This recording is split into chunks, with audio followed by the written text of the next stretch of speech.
You said you wanted to receive, right? Wait a minute. Yeah, I got to do this here. You said you wanted to defer. Defer! Okay? Now I'm doing it right here. Receive. Okay? 1 minute of your time. I want black to talk to black, and I want white to talk to white. I don't want talking across back and forth. Well, we've listened into our coin toss, and you saw Palmetto deferred. That means they'll get the choice in the second half. So we're here. It's a season ender for the Palmetto Tigers. It's a district game, but the Tigers with no hopes of any playoffs. And, of course, Booker, the opponent tonight wearing the white jerseys, have already wrapped up a playoff berth. They're 4-4 on the season, but more importantly, Booker is 3-0 in that Class 4A District 11. Palmetto comes in 2-7, 1-2 in the district play, and this will end their season tonight. And Charlie, I know for Bob Bowling and the Palmetto Tigers, little progress this year, but I know they're a little bit disappointed. They played some teams close and didn't come up with as many victories as they were hoping coming in. And they come in here tonight injured, playing a pretty good Booker team, Jim. I did check down on Matt Willingham, though he's not listed as a starter tonight. However, Spanky, our cameraman, checked with him, and we believe he'll play a little bit later on in the game, and that's good news for him. He's our leading ball carrier. And it also appears that Booker may be starting without Cedric Henry. And he's the leading rusher on that team, scored 10 touchdowns for Booker this year. So that may be a wash there, may balance out. But Palmetto, a much better team than 2-7. They've had some bad luck. They've had some injuries, and Coach Bowling would like nothing better than to start closing out here with a win over Booker tonight. And we're just about set to go for our kickoff. The Tornadoes will be receiving. Kicking off for Palmetto, the kicker number 4, Jeff Taylor. Back there deep for Booker, Ronnie Williams, number 14, a defensive back. And, of course, as we mentioned, Booker already wrapping up a playoff spot. Palmetto just finishing out the year, trying to finish at 3-7 instead of 2-8. As you see, the Tigers hold hands here for our kickoff. We're just about underway. Of course, a stiff west wind. Right now, Booker will be heading into that wind. And we have a little bit of a weather change here today. It rained earlier today and cooled down considerably here in Palmetto, with a very stiff wind. Will be right to left for those of you getting home. And Taylor with a short kickoff, taken there at about the 24-yard line. On the return is Cleve Benson, a defensive back and a quarterback, and he's out to about the 37. And that's where the Tornadoes will take over 1st and 10. We've seen Booker once earlier this year as we take a look at that starting offensive lineup. At quarterback, Don Herlihy, Brian Smith, Mark DeLofter, and the running backs, Wheeler, Roney, and Rainey, the receivers, Willie Robinson, Brian Marcy, David Frush, Adam Grunberg, and Gabe Smithers on the offense. We saw Booker earlier this year, Charlie. They gave Bayshore quite a game, and it's been recovered. And the Tigers will take over from the 38, so a good break to start off here for Palmetto. We'll see Jason Johnson come in at quarterback as you look at the Palmetto side of the field. So a nice break early for the Tigers, see if they can take some advantage of it. Johnson, the quarterback, from the 38-yard line. He'll drops back to pass. Here comes the rush. He gets the pass off and incomplete. Trying to find his receiver out there to the left as we take a look. Johnson, Wester, Bunce, Evans, Poole, Craddock, Washington, Carpenter, Bickford, Ammons, and Walder starting for Palmetto. And, of course, that's been adjusted some with some injuries. Pasco also hurt. Fine offensive lineman Kevin Pasco not scheduled to play for Palmetto tonight. Pretty good throw that time by Jason Johnson. He's thrown the ball well all year. Billy Boston out there has a defender draped all over him and still almost makes that catch. So now on 2nd down, Johnson trying to roll left. He gets away with it. He's going to tuck it under his arm. He's got some good yardage. A 1st down. He's inside the 20. Going to be dragged down. They're going to mark him at about the 17. But Johnson, nice looking run. Nothing fancy. He just took it around the left end. Goes for 21 yards and a 1st down. Jason Johnson all fired up. Looks like he's trying to find a receiver, but you see he's pursued heavily by that defender from Booker, and he just keeps on running, and very wisely tucks that thing in, brings it around left end, and makes a good gain there for the Palmetto Tigers, and they start out with a fumble and then a good run here, and have already gotten themselves in scoring position inside the 20. From the 17-yard line, 1st down, Palmetto. Craddock in motion. And the pitch going back, not much running room there. Getting inside the 15 for Palmetto is Curry Slack. So slack with a couple. It'll bring up second down. And we take a look. Benson, who fumbled that kickoff. Ronnie Williams, Trent Davis, Cass Watson, the secondary for Booker. DeLofter, Jones, Baker, the linebackers, Josh Scott, Carl Gill, Dan Stewart, Greg Walls up front. So Palmetto threatening here early on. Game's only a minute old. No score. Johnson going to take it himself. He's going to get inside the 10 down to about the 9. Gets about 4 on the play. He'll be short of the first down, but it'll bring up third down and about 2 now for the Tigers. And Charlie, it looks like Johnson running early. He's run some on some of the Palmetto games we've had earlier this year, but it wasn't usually his first choice, but not bashful tonight. And he's, like I said, he's inspired, especially on that play, on that quarterback draw. He just takes it back and sort of looks around, fakes the handoff, and just brings it right back up the middle and gets a good gain, and they're looking at third and short. Palmetto's looking very good on the first drive. So third down 2. And Johnson back to throw. He gets hit just as he lets it go, and it's almost picked off. Trying to find Craddock, throws it incomplete. So now Charlie, Palmetto with fourth down from the 9-yard line. And it looks, let's see, I see Taylor coming on. We'll take a look at the replay. Well, he just overthrows Jeff Taylor, number 22. You see he's the intended receiver there, and just goes over his head and very nearly picked off by Booker. So they're going to try for the field goal here and try to get on the scoreboard early. So it'll be a 28-yard attempt, and it's blocked. But it's picked up by a Tiger, but it won't matter. The ball will be turned over right there. So the Tigers can't take advantage of the fumble as Taylor misses the 28-yard field goal. Bad break for the Tigers there. They get that ball, getting good field position, and then can't take advantage. And, of course, Booker, who has developed into a fine team after somewhat really of a slow start this year. They've sort of put things together offensively and defensively, and the Tigers need to play good on defense here and hold down in and not let Booker get into their scoring mode, or they can blow them out very easily. So Booker will take over. The fumble doesn't hurt them. Right there, a little mix-up in the backfield. And let's see, one of the Palmetto Tigers signaling there's been another loss of possession, but the quarterback does hang on to it. That's Herlihy. I think he had trouble with the snap, so Booker's struggling here right out of the gate. Field is a little bit wet. We had rain this afternoon, not a whole lot of rain, but tonight we're playing in very windy conditions. I'd say 25, 30 miles an hour, gusts probably higher than that, so that's going to affect the passing game, and if Booker has to throw down from that area they're in right now, the wind could really affect their throwing ability. Well, now we saw Booker earlier in the year. Cleve Benson was the quarterback, quite a running threat. Herlihy getting the start tonight, and coming out of there for about 2 or 3 is Brian Smith for Booker. Not much running room, but he does get about 3. It'll bring up third down and about 8. Nice tackle by Jamar Simmons there. He puts a stop on the running back, and the Tigers are also playing without, he didn't start anyway. It was J.J. McClish, and I was wondering if he was going to be a doubtful starter tonight, but I see he's in the game. He's one of their leading tacklers, and so J.J. McClish also, he inspires that defense, and he's in on that play as well. 3rd and 8, Booker from their own 12. Straight back is Herlihy. He's got a man out there, but intercepted and almost picked off. Terrence Belvin knocks it away, and Craddock almost, he saw that end zone just a few yards away, almost had 6 there, but doesn't come up with it.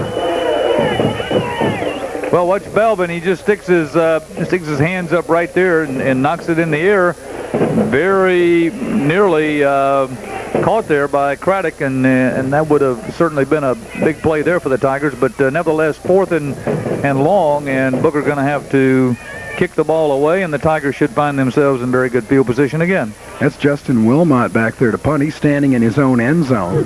So at this point, the Tigers winning that field position battle. No score. Got 8:42 left to go first quarter. Booker without a first down. And a short punt, but it does take a Booker roll. It'll roll dead. We'll call it about the 44-yard line. So Palmetto once again with great field position at the Booker 44. Only a 33-yard punt. And Palmetto once again with the gift of some good field position. Stay tuned after the game for our post-game show brought to you by DeSears. We'll be talking to some players and coaches from this one as we look at that Palmetto sideline.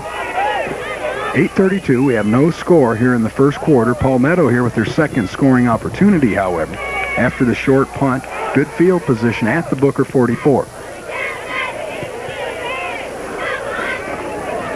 And they give it to the second man through, busting through there, down to about the 28-yard line. Nice looking run by the Tigers, and Curry Slack.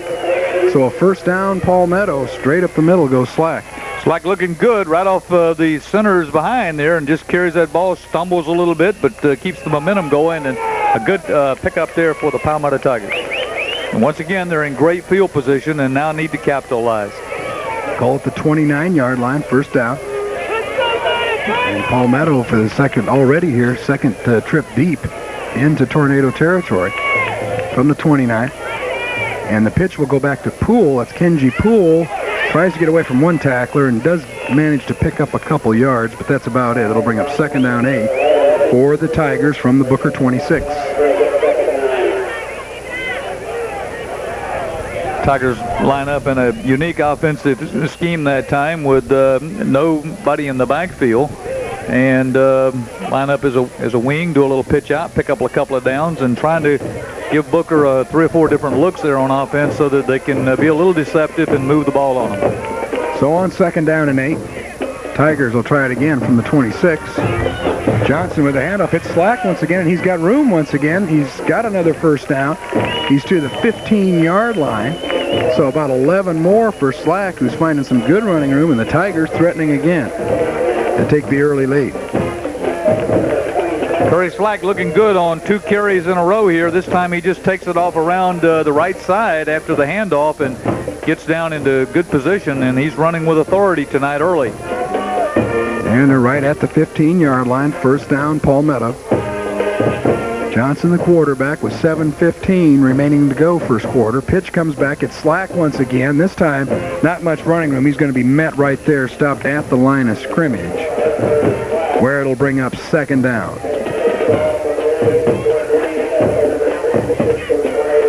So Palmetto, once again, as we thank Domino's Pizza, one of our fine sponsors here at Time Warner Communications, high school football broadcast.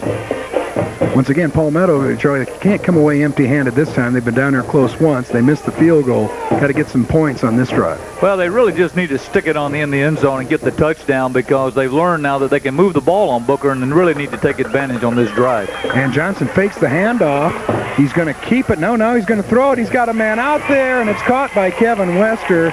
Touchdown. So a 15-yard scoring pass, and Palmetto jumps out in front as Johnson to Wester puts the Tigers on the board 6-0. Good looking play by Jason Johnson, and he's been nearly tackled for a loss back there at least 2 or 3 times tonight, and he's able to escape, throws a perfect stripe to Kevin Wester, and they stick it in the end zone. That's exactly what the Tigers needed.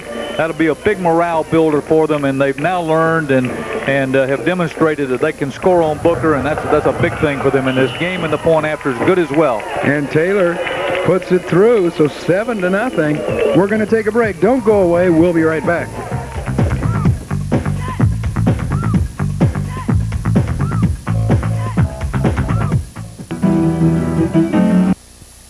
Get ready for back-to-back comedy on UPN. He's Uptown. My book is here. 200%, sir. Yeah, who is this girl? My daughter's fiancé.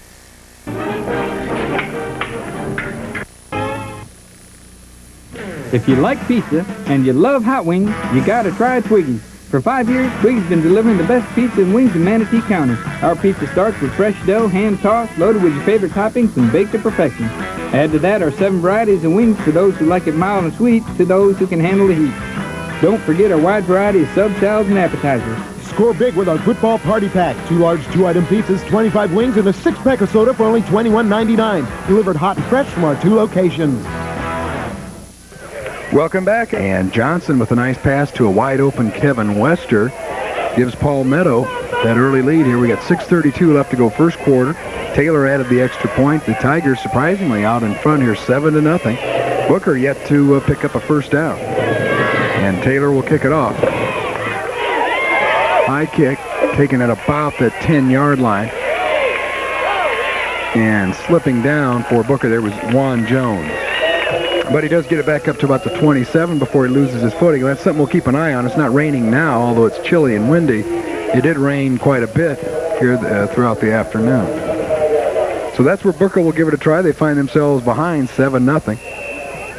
And Charlie, as we mentioned to folks, Booker, very explosive offense. We saw them in that 40-36 loss to Bayshore, both teams scoring at will pretty much. So that Palmetto defense will be tested before the night's over. 1st and 10. Hurla, he's the quarterback. And looks like we've got some movement. It's just a matter of whether or not the Tigers were drawn off sides. Officials are going to talk it over, and they're going to mark it. Good ball. Encroachment on the defense. Their first penalty of the night, offsides on Palmetto. Early, he given that little interruption in the cadence there, and you saw the Tigers, who had every intention of blitzing that time, jump off a little too quick, and of course that gives them a 1st and 5. And mistakes is something now with the lead the Tigers need to avoid. On 1st and 5, carrying it up is Jones. Not much yardage there. He gets a couple up to the 35. Actually, gain of about 3. We'll bring up 2nd down and 2. After the offsides penalty. So Booker still looking for that inaugural first down here of the evening. Against that Palmetto defense. Best field position of the night by far for the Tornadoes. The ball resting, we'll call it their own 34. First man through this time to Lofter. No gain at all in the middle of that Palmetto defense. Ashley Dawes in there hitting him first. No gain on the play. It'll bring up 3rd down. We'll take another look. Tigers doing real good here on defense thus far tonight, and you see a lot of gang tackling going on there. You see Billy Boston getting in on the action, and Gavin up front, and they're just really they're playing like they know they can win the ball game, and the defense and the offense both in the game here. Defense needs to stop them one more time with 3rd and 3. So on 3rd down, they've got to get it just out beyond their own 37.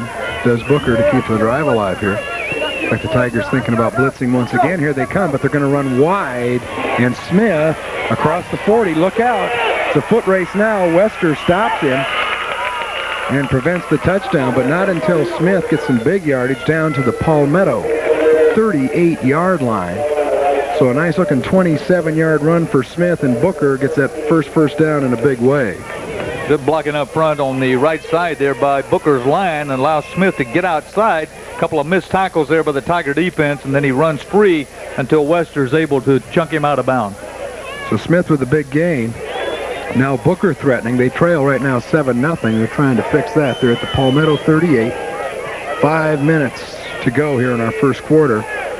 And it's Smith once again. This time he'll go nowhere. I believe that's Boston that got back there, causing a loss on the play. Nice play by Billy Boston, the senior linebacker. And a loss of about 3 on the play. It'll bring up 2nd down. Watch the quickness of Billy Boston. He just gets in and catches runs the running back down from behind and does a good job and throws Booker back for a loss. And they've called a timeout. The coach is on the field a little bit unhappy with him, kind of laying the law down to him out there. Leroy Riles in his 3rd year with Booker. He's 25-8, a good overall record for the Tornadoes. Last year, this game wasn't pretty for Palmetto. Booker won last year 47-3. Of course, Booker made a nice playoff run and finished 11-3 last year. Tigers looking to finish here 3-7 if at all possible, as we check out our Columbia Blake Medical Center scoreboard. 7-0. Booker with 4:52 left to go in the first quarter. They're looking at a 2nd down and 13 situation from the Palmetto 41.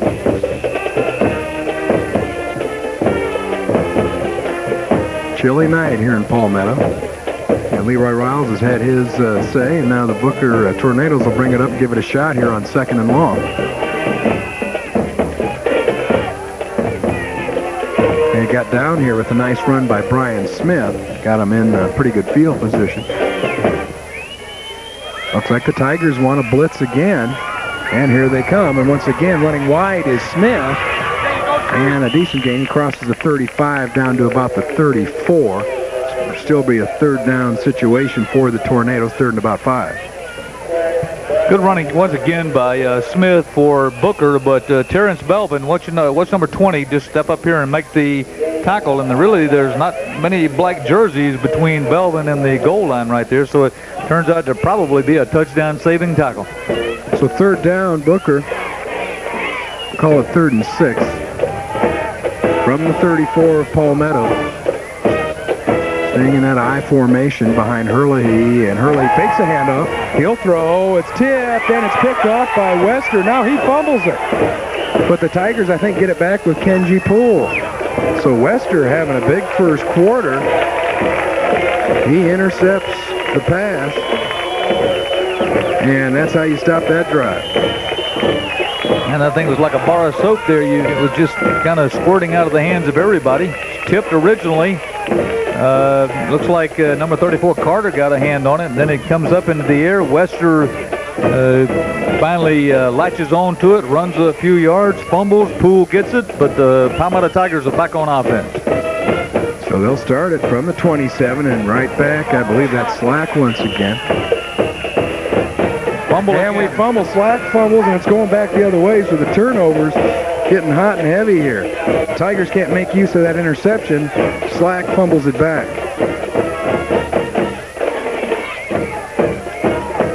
Ball is obviously slippery and just wet enough to make it difficult to hold on because everybody's having a little trouble with it tonight.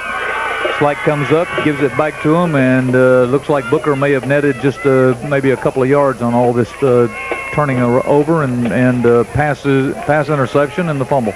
Already had 3 turnovers here. We're in the first quarter. 4 minutes left to go. Booker's already turned it over twice. Palmetto now with that fumble. Fake handoff. And the pass going deep. And it falls incomplete. Trying to find Jarvis Roney down there. And so far, Herlihy is 0 for 3. It's a great fake by Herlihy. He conceals that ball very well, and the only thing he did wrong was just doesn't execute on the pass. But watch him, he tucks that thing in, and everybody in the park, including myself, thought he handed it off, and he throws the thing up. But the wind is going to be tough. That's going to be his toughest enemy tonight on trying to throw anything long. Of course, that was right into the teeth of that wind, so it'll bring up 2nd down 10. For Booker, trying to make use of the fumble. Inside handoff to Lofter, just never really got started. He gets a couple, but now there's a flag throw. So we'll see what this is all about.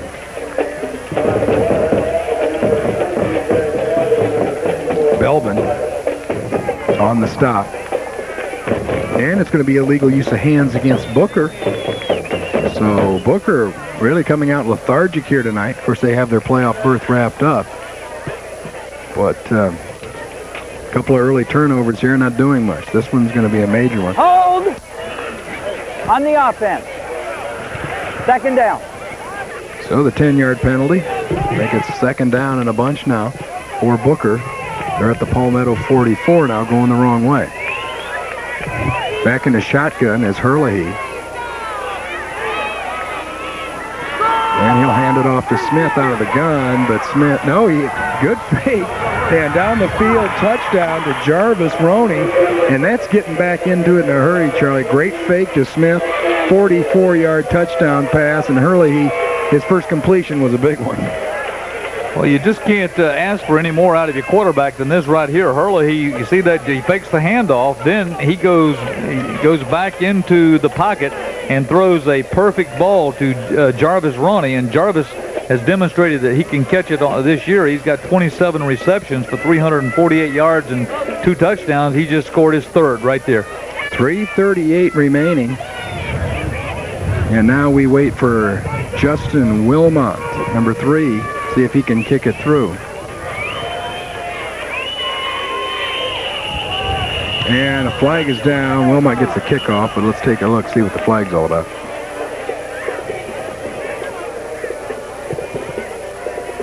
Dead ball. Ball start on the offense. So Booker will move themselves back. He'd have a false start just trying to kick the extra point.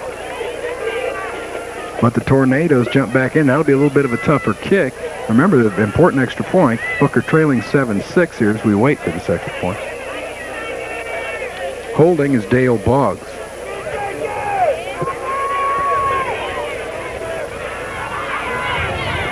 So Wilmot has to back it up. And he'll try it again. And it just kind of trickled through there. Not much room to spare, but we're all tied at 7. Don't go away. We'll be right back.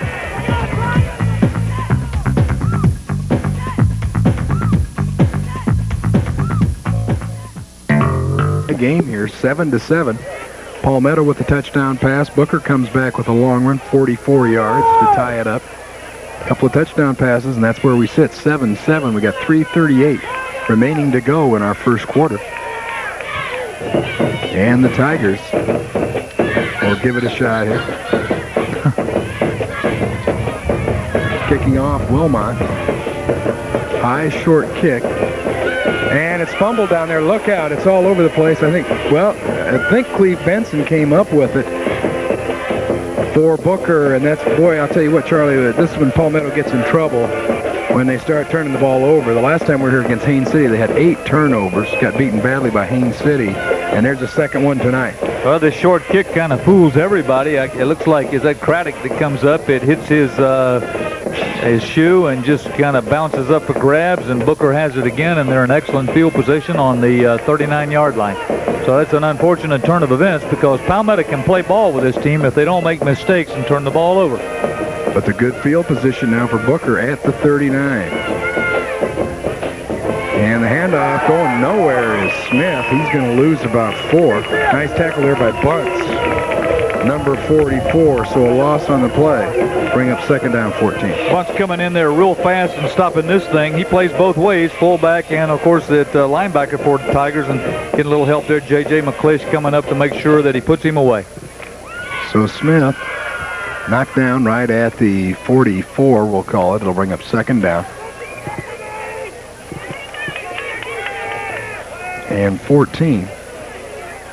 Herlihy, the long touchdown pass. Otherwise, Booker not doing anything offensively. Herlihy will pitch it back. He'll try Smith again. Here comes the pursuit, but Smith with some good speed. And I'll tell you what, Charlie, it looked like they had an angle on him, but he really scooted around that corner. Good for about 13 yards. I think he's got actually marked down to about the 30. I think he's just going to be just shy of that first down. Smith getting out there again, and Terrence Belvin, once again, number 20, he's the only man between him and the goal line. See him as he gets outside. He escapes all the pursuit of the Palmetto secondary, and Terrence Belvin stays with him and makes the tackle. But without Terrence Belvin, twice tonight, Smith scores. So it's 3rd down and 1 for Booker to keep this drive alive. They're at the Palmetto 30. And Herlihy, first man through to Lofter. He gets 4 or 5. That's plenty. Enough for the first down. McClish making the stop. But another first down for Booker. It'll bring up a first down situation. J.J. McClish, one of my favorite players on the Palmetto Tigers, playing in there in his defensive position. He makes a lot of tackles, and he's an aggressive young man, and just sticks his head in there and really likes to play football, and he loves to play defense, and you can tell that he enjoys the game. 1st and 10 for Herlihy and the Tornadoes. They're trying to go on top here. We're all tied at 7. Fakes the handoff to Smith. Look out, here comes the pressure. Herlihy going to get bounced back there. Nice play by Boston. Big loss on the play. See where they mark it, to Billy Boston with the sack. You've heard his name called here before several times tonight. Billy Boston. Herlihy does a good job of faking, but this time Billy Boston doesn't swallow it. He just maintains his pursuit and throws him for a huge loss, and an outstanding defensive play by Billy Boston. Loss of 11. So a big defensive effort for the Tigers. It'll be second down, 20 now. From the Palmetto 36. And now back in the shotgun goes Herlihy and the Booker Tornadoes. And once again, they'll hand it off to Smith on a draw play. Almost got some good running room, but tripped up after he gets about 6 or 7. And my boy, again, is the one that trips him up. If we get to see this again, I want you to see just watch this play by J.J. McClish. J.J. McClish, look at that. Right there. Right there, hits him right at the shoestrings and trips him up and makes another outstanding tackle. Nice play before that could really get started. It's still 3rd down and about 17. Not much running room for Smith on that play. So Booker, they're in 4-down territory, but they're fading here a little bit, but 3rd down and about, we'll call it 16. From the 32 of Palmetto, staying in the shotgun. And Hurley, both receivers take off for a screen. He just throws it nowhere, frankly, and it'll fall incomplete. So 4th down for Booker now. They're well out of reach of a field goal here for Wilmot. The ball sitting at the 32, 4th and about 16.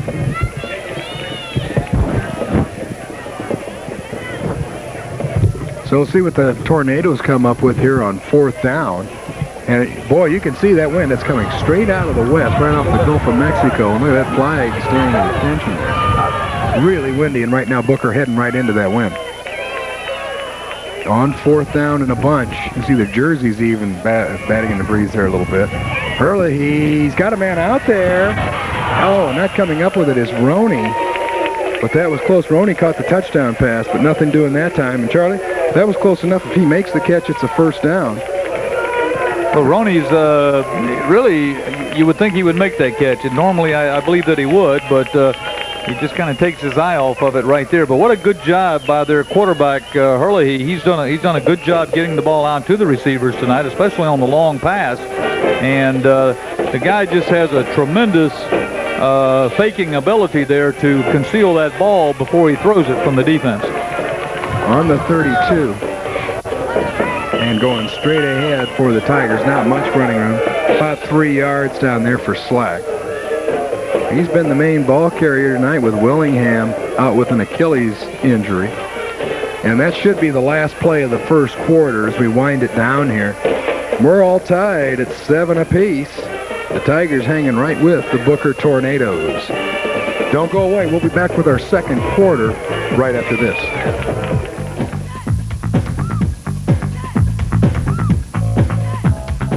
Down 7 for the Tigers as we open up the 2nd quarter. And there's Willingham, who's been hurt, but he heard he might play sparingly, and he gets a couple yards there, but now we're going to have a flag down.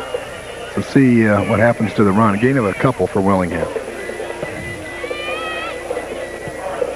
Officials are going to talk it over here. It looks like Palmetto's heading back the other way. Let's see. Holding. Offense. Okay.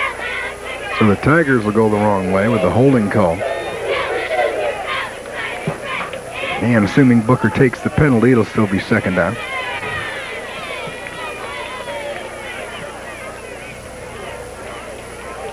And they'll mark it off, so 2nd down and long coming up for Palmetto.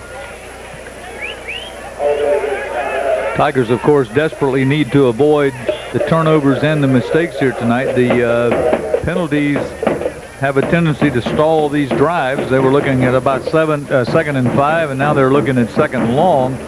And it just makes this so much more difficult to get the 1st down and to keep the drive alive when you get the large holding penalties to set you back 10 yards. And so far, now they're having trouble with the clock here, Charlie. It didn't move on that last play, and that's what we're going to have.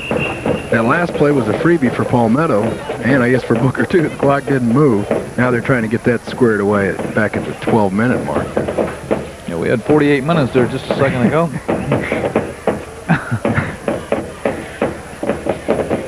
So now they're going to start. Let's see if they get that clock started. Let's talk about J.J. McClish on defense. Been talking about him every game that we have done where Palmetto's been involved. And I'm told he's a merit scholar, Jim. Right. He's a very smart kid, does a good job as a student. His grade point average is very, very high. And he plays with a lot of enthusiasm. He's a vigorous and aggressive linebacker, gets in, makes a lot of tackles, and he's fun to watch. And linebacker, that's a position I just kind of keep my eye on during a game anyway. And when you got a guy like J.J. McClish that plays as spectacular as he does, he is really fun to watch. And right now they're still having those clock problems, Charlie. They've got it back at 12 minutes again, but I got a sneaking suspicion here that they're going to have to keep the time down on the field, that there's something wrong with the scoreboard. Doesn't want to leave that 12-minute mark. It's real happy to be sitting there evidently on 2nd down. and a bunch. It's actually not second down 27. It's more like second down 17. You know, in Florida, when it gets below 70 degrees, nothing works right. That's right. We were shut down here with this brutal cold front of 68 degrees with a little bit of wind. So it'll be second down. And I wonder if we're going to have the clock maybe be about it. They're going over. I think they're going to tell the opposing coaches that they're going to have to keep that time down on the field. And it looks like right now they're having trouble even moving that yardage because obviously it's not second down 27. It is second about 17. And it appears the official's having trouble getting his watch to work, so we may be in double trouble here. I think he's got it going now, though. It looks like they're ready to crank up again. Well, let's see if the clock will work. We'll keep an eye on it here and see if we get this second quarter started here eventually. Johnson back to throw. Here comes the rush. He better look out. He gets it from the blind side, and that's never real pretty. Now you are looking at about 27 yards to go or more. Getting it done there. Maurice Jones, the big linebacker, and a large loss on the play. You can't take many hits like this. Jones is going to come in. Watch him. He just takes his head off on the side there. I mean, man, that's a major league hit there. And Johnson, if they leave him wide open like that many times, he'll get injured. That's a tough lick there by Jones. No, it is 27 back at the 15. And tough for Palmetto to keep this drive alive here, having some trouble. But now here's Willingham with a bunch of running room. Still on his feet. It's a nice run. He's going to be well short of the first down. But he does pop it out there for about 11 yards. So Willingham didn't look too hurt on that play, Charlie. Well, we were hoping that Willingham would be able to get into this game tonight. And, of course, the first 2 or 3 drives, you see he was not in there. But he gets in now. And you see why he's so important to the offense of Palmetto. He just runs out there, especially in the open field. He's a great runner. He's had 142 carries this year for 857 yards and 8 touchdowns, and so he's a large part of that offense for the Tigers. So Martis back to punt, and the clock has gone belly up, and as we have a flag down, looks like that we'll be okay for down and distance, but that clock has stopped working on the scoreboard, so the officials keeping it on the field. Illegal substitution. So another penalty against Palmetto, and that'll move it back another 5 yards, so making Martis' job a little bit tougher. Fourth down, and we'll call it the Palmetto 22. You don't ever know what a punt's going to do in this wind. Boy, he's kicking right into it.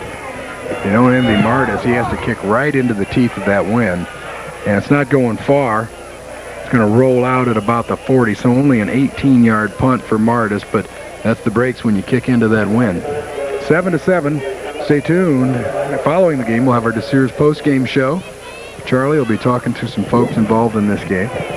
And right now we're at 7-7, early in the second quarter. Once again, we can't give you an exact time because we've had some scoreboard trouble. But Booker has plenty of time to take the lead. They have it 1st and 10 at the Palmetto 40 with some great field position following that wind-blown punt. So Booker now getting a page from that Palmetto book with that good field position Palmetto had in the first quarter. And faking his Hurley. He's got that fake down. He's also got a man open, but just missing the receiver. Wester back there covering. And that was intended for Wheeler, just out of his grasp. That was almost another 6. Hurley, he does as good a job concealing that ball as any high school quarterback we've looked at in quite some time. When he goes back into the pocket, he just does a splendid job in holding that ball down on his hip, getting back, sets up, and then throws the ball. And throws a pretty good ball there, but Wheeler it's just out of the reach of Wheeler by just a little bit. So it'll be 2nd down and 10 here early in the second quarter. Tie game, 7-7. And Johnson, he'll hand it off, and Smith will lose a yard. And that's Martis, the punter, in there on the stop. And he stopped Smith before he started going anywhere. You got Martis, and also if you'll watch Billy Boston, he'll get in there and get involved on this as well. See him come from the backside, and just a good gang tackling there by the Tigers, and they've looked pretty good except on pass defense. That's been their weakness with the long pass, but they've stopped the run very well against Booker tonight. So 3rd down and long, 3rd and 11 for the Tornadoes from the Palmetto 41.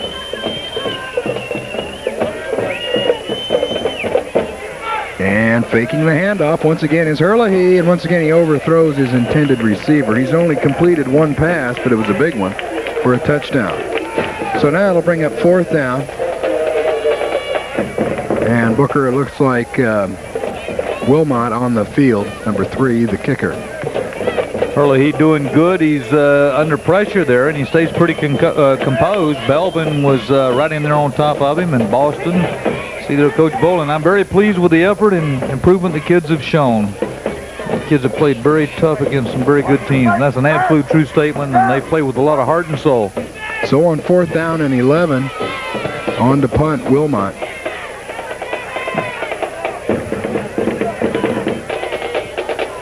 And here comes that Palmetto rush. Wilmot barely gets it off.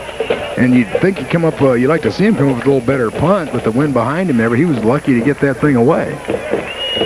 You know, Terrence Belvin, who was rushing that punt right there and actually hit the punter, and you say, well, you're just kind of holding your breath thinking he's going to get a flag, but the official right on top of it, and I think his ruling was that Belvin was blocked into the punter, and so he doesn't throw the flag, but it was very close.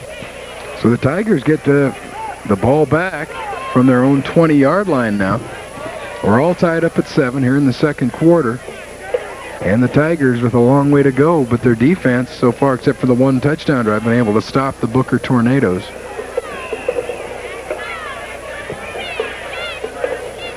Okay, this is the regular season finale for Palmetto. To finish on a winning note, straight ahead. Not much running room for the ball carrier. That's Bunce playing some defense out there tonight too. Carrying that time, we have about 4 yards on the play for Bunce. It'll bring up 2nd down. Steve Bunce is a blue-collar fullback for the Palmetto Tigers. You see him on defense, and he plays tough and rugged in there. And then they give him the ball. He picks up 3 or 4. That time they put Willingham in motion to the left and then hand it off to the big fullback, and he goes right up the middle with it. 2nd down from the 26 now. And this time it's Willingham again, trying to find a little bit of running room. He does find some daylight, but he's shy of the 1st down, gain of about 3 for Willingham, and it'll bring up 3rd down for the Tigers as we thank Domino's Pizza, one of our fine sponsors here at Time Warner Communications. Want to mention, too, throughout the season, Value Car, Domino's Pizza, Bill Graham Ford, Columbia Blake Medical Center, Leeds Building Products, DeSears Appliances, Twiggy's Pizza and Subs, Jimbo's Dodge, just some of the fine sponsors here at Time Warner Communications for high school football. 3rd down and about 5 for the Tigers. They've got to get up to about their own 33 to keep this thing going. And Johnson's going to try and do it through the air. He overthrows his man. He had Boston out there. Throws it a little too strong. Interestingly, Charlie, we had only 2 completions in the game. For Palmetto, the 1 completion and a touchdown, and the same thing for Booker. The 2 passes that have been completed have gone for 6. Well, Johnson's thrown under a lot of pressure just about every time that he's gone back to try to throw that ball, and he finds himself vigorously pursued there by the Booker defense, and many times he's just really escaped out of there and been able to scramble and pick up some yards, but that time he throws it too high. Palmetto's kicking. And Martis, once again, he has to fight that wind. And not much distance. It's going to pop out. Let's see where they mark it. So once again, another mighty short punt into the wind. From the 35. And that was really short. That's only like a 7-yard punt. Tigers having trouble with the kicking game, and of course, you know, as we get late into the second quarter here, and they'll have the last quarter to contend with this wind again. We'll get a flag on the play. I guess possibly delay off of this call, but Tigers will get the come out of the locker room and have the wind with them. And it looks like in this game you're gonna have to really take advantage of the wind, especially on the kicking game, and fight for field position. And that will go against Booker, 5 yards. That helps the Tigers a little bit. But boy, a 7-yard punt by Martis, just trying to get it into the teeth of that wind. Booker still with a great field position at the Palmetto 40. They'll need to cash in. It's a steady wind too. Then you get some some pretty good gusts. You can see the flag. They've had the camera on that a little bit earlier on, but you can look out at the trees and the big palm trees down in the end zone, and it's a good stiff wind that's blowing here in the stadium tonight. And now new face out there for Booker carrying the ball. That's Ronnie Williams, usually a defensive back, and he's going to lose about 3. Watch Martis as number 54, Paul Martis is going to make him turn in there. So he really doesn't want to turn in. And then coming up right there is Simmons, number 48, to finish him off. But a good job on Martis crowding the ball carrier, make him cutting that thing inside before he wanted to. So second down now, and about 13. For Booker, just really hasn't been able to do anything offensively outside of the 1 touchdown pass. Shotgun Herlihy, and this time he's got a man open and just fly. That's what you call dropping the football. Roney just no lack of concentration, and you wonder, Charlie Booker comes in here really lackadaisical tonight after wrapping up their playoff spot. They look like they're just going through the motions. Incomplete pass. Roney trying to run with that ball before he catches it. He's going to cut that. See, he just never gets that thing tucked away, and before he's trying to run with it. And Herlihy has really done a pretty masterful job on throwing the ball tonight, but his receivers have let him down 2 or 3 times. Third down and long for Booker. And Herlihy, and well, let's see, they're going to try a reverse. Here comes Roney on the reverse. Interesting call. He needs to get outside, can't quite do it. Nice defensive play over there by Craddock. Gain of about 3 for Roney. So it'll bring up 4th down. That's what you like to see out of your defensive backs right there. This reverse, this thing, once this man gets on the outside and gets turned upfield, you got trouble. But Craddock, he just, he comes up, never gives up. See him shifting over with the ball carrier right there. Craddock and comes in and makes a tackle. Just hangs onto the jersey, makes a tackle, and doesn't allow him to pick up yardage. So now it's 4th down and a bunch. And a nice-looking punt, of course, with a wind behind him there. It'll go on in, sail into the end zone, so it doesn't do him much good. But 42-yard punt, net of only 22.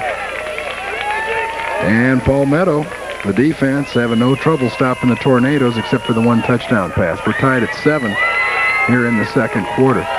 It gives you an idea, though, about how much that wind is blowing there. You see that punt really, you don't know whether that was a good punt or an indifferent one, because that wind just picks it up and carries it right on deep into the end zone.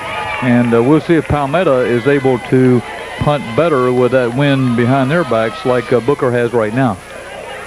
So starting from the 20 for Palmetto, still stuck on the 7-7 tie. Johnson going to keep it. And at the last minute decides to throw incomplete, a dangerous pass trying to find Wester. So both teams throwing on nearly every down tonight. Here again, each team just with 1 completion each. So it'll bring up 2nd down 10. Here in the second quarter for the Tigers. Don't forget next week, Manatee Bayshore. That'll finish out the regular season over at Hawkins Stadium. Of course, both Manatee and Bayshore already out of the playoff picture. It's a non-district game, so just pride going on in that one. Right here on Time Warner Communications, 6:30. And let's see what the Tigers can do here on 2nd and 10. And the handoff goes out to about the 25-yard line, gain of about 5 on the play. Slack back in there. Carrying once again. It'll bring up 3rd down for Palmetto. Slack getting the handoff. The Tigers were kind of showing pass there. They had the receiver split wide. Looked like they're going to throw and hand it off. And Slack carries up for a few yards. But now they're looking at 3rd and 5. And this would be really a big conversion here if the Tigers could turn this and keep this drive alive and have an opportunity maybe to take the lead back to go into the locker room with a lead in this game would be really a lift to their spirit. 3rd and 5 from the 25. Johnson going to throw into the wind, and Poole's going to drop it. So it'll bring up 4th down. And Charlie, both teams frustrated trying to throw on nearly every down, and of course when receivers have had more drop balls than one's caught. Well, Poole's running over to the sideline. See this? He's got to catch this ball. He knows that. This is right there. That's a perfect pass to him, and he's beating up himself right now on the sideline because he doesn't catch that. So Tigers had to punt it away again, and the thing they really wanted to avoid was having to punt again in this wind. So Mardis once again up against it. That strong west wind gets it up in the air. It's a little more distance this time. Fair catch at about the 50, so about 25 yards, 7-7. We'll be back.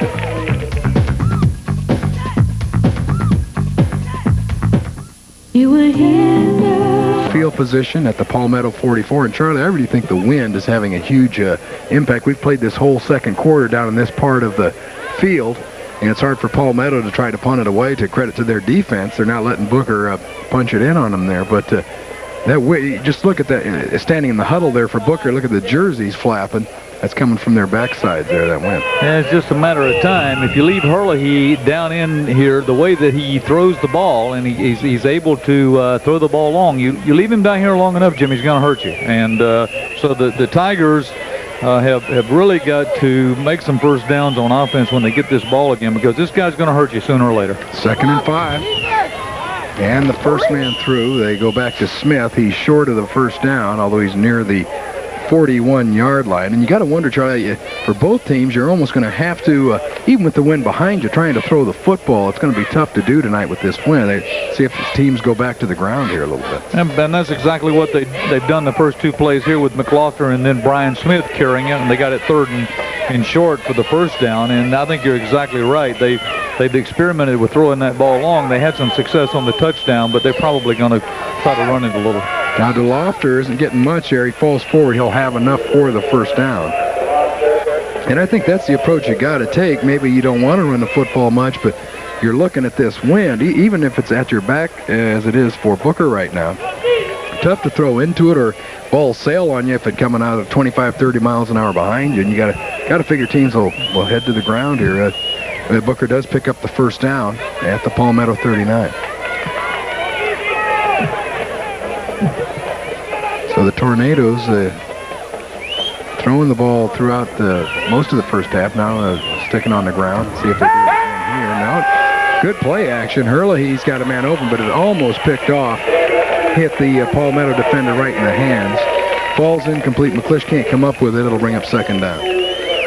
JJ's gets those arms up. You see Herlihy once again. Watch it. There he goes with that concealment. Kicks that ball on the hip.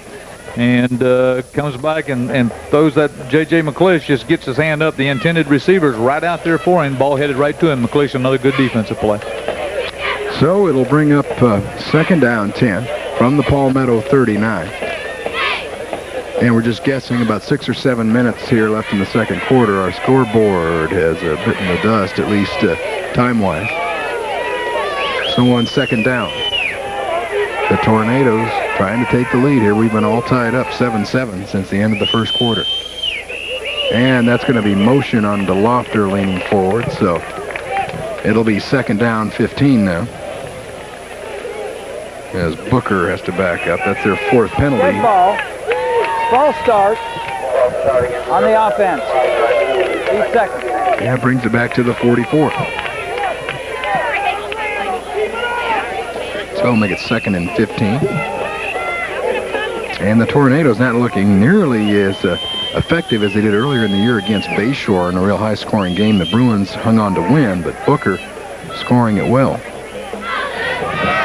And there's a wide-open pass to Roney. Remember, he caught the touchdown, so that's their 2nd completion, and that picks up a first down. Nice 19-yard gain, Jarvis Roney. Roney on the slant. Herlihy back in the pocket. Very poised young quarterback right there. They run the perfect route. Coverage is kind of a little breakdown in the coverage, and Roney picks up a first down for Booker. So down to the 25. That's Booker's first down in quite some time, and now it looks like people didn't know what the snap count was. That'll cost him 5. And really what they did there, Jim, you know, they've been throwing false start On the offense. They've been throwing the corner route passes and the long routes, and that time they just come to a simple slant. Ronnie coming right across the board center field and throws that pass, sort of shortens it up a little bit, just enough to get the first down, and that's what it looks like will work against the Tigers. If they maintain that, they could really give them trouble. So that'll make it 1st and 15 after they mark off 5. Back in the shotgun. And Herlihy fakes the handoff, and the pass is caught, juggled out there, but making the catch is Wheeler. So let's see where they mark it. He picks up about 11. He'll be shy of the first down. But a nice looking play. Herlihy fakes the handoff. You see, he fakes the handoff and is immediately tackled there by Boston, who comes in and makes the tackle. But nevertheless, the ball is thrown out to Wheeler, and they get good yardage out of that play. Boston really comes in and creams somebody, but it's not unfortunately, they don't have the ball in their hand. It'll be at the 19 now. 2nd down. And Herlihy, once again, play action, once again. Well, it's overthrown now. Did he make the catch? No, he rules no. Almost picked up on the deflection down there. Good heads-up play by Rainey, but he trapped it down there. That was almost a deflection for a touchdown. Ball's thrown to Wheeler, you see, and just kind of comes off of his fingertips. And once it comes, watch it right here.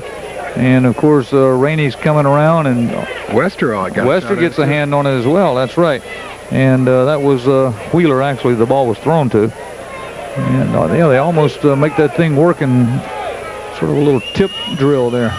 On 3rd down, they mess up the handoff, but it doesn't bother the upman DeLofter. He almost ran over his own quarterback, but he got the necessary yardage. Good looking play. He gets it down inside the 10, gain of about 12, and now 1st down Booker. Absolute determination there, McLaughlin, because that's a busted play, and he just carries it on for a 1st down on the busted play, and looks like that thing was designed. They ought to run it again. All right. And we got a timeout on the field. But 1st and goal now for Booker, threatening to take the lead here. We're all tied at 7 here late in the 2nd quarter. But Booker trying to change that. 1st and goal. Herlihy comes into this game, Jim. He's thrown 33 times for 64 yards. He's got 5 interceptions and 7 touchdowns. And tonight he's been an impressive quarterback. His receivers have let him down on several pass patterns here tonight, not being able to hang on to the ball, but he's an impressive little quarterback. Bob Boland said it's a tribute to the caliber of kids that we have. When most kids would be ready to chunk it and get it over with, they're still working hard. So on 1st and goal, the Tigers have their work cut out for him here. Booker threatening to score and take the lead. Herlihy going to throw it again. And out of the end zone, Roney couldn't keep his feet and falls incomplete. So Herlihy likes to throw the football. That's what Booker does. They were a running team. We saw them earlier in the year. Now they throw it on every down. Roney's a better receiver than what he's showing here tonight. This thing's right in there. He's got to catch it. Right. I mean, that's his. And he lets it get away from him. But he's a better receiver than that. And on the year, we pointed out he had 27 receptions for 348 yards. He has 3 touchdown catches, but he should have had a 4th one. So now on 2nd down goal from the 8. And Palmetto backing up to play that pass. You don't blame him. And that's incomplete. Threw the ball outside. Receiver turns inside. So it'll bring up 3rd down.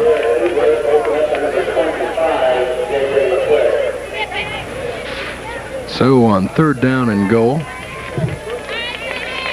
7-7 ball game. Don't forget next week we'll finish our regular season over at Hawkins Stadium, Bayshore, Manatee, non-district game.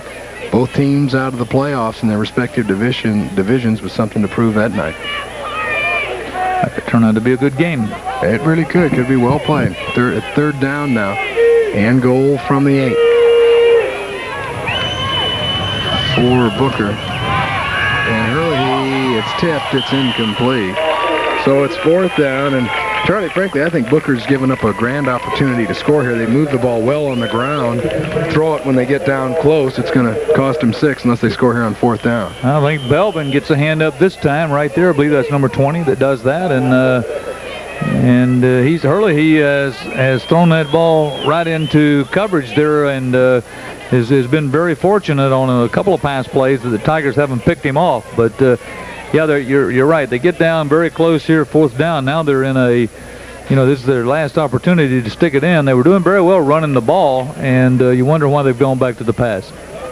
So now it'll be 4th down and goal. I don't see the kicker on the field. The Tigers looking to keep this thing tied up here at halftime. We're tied at 7.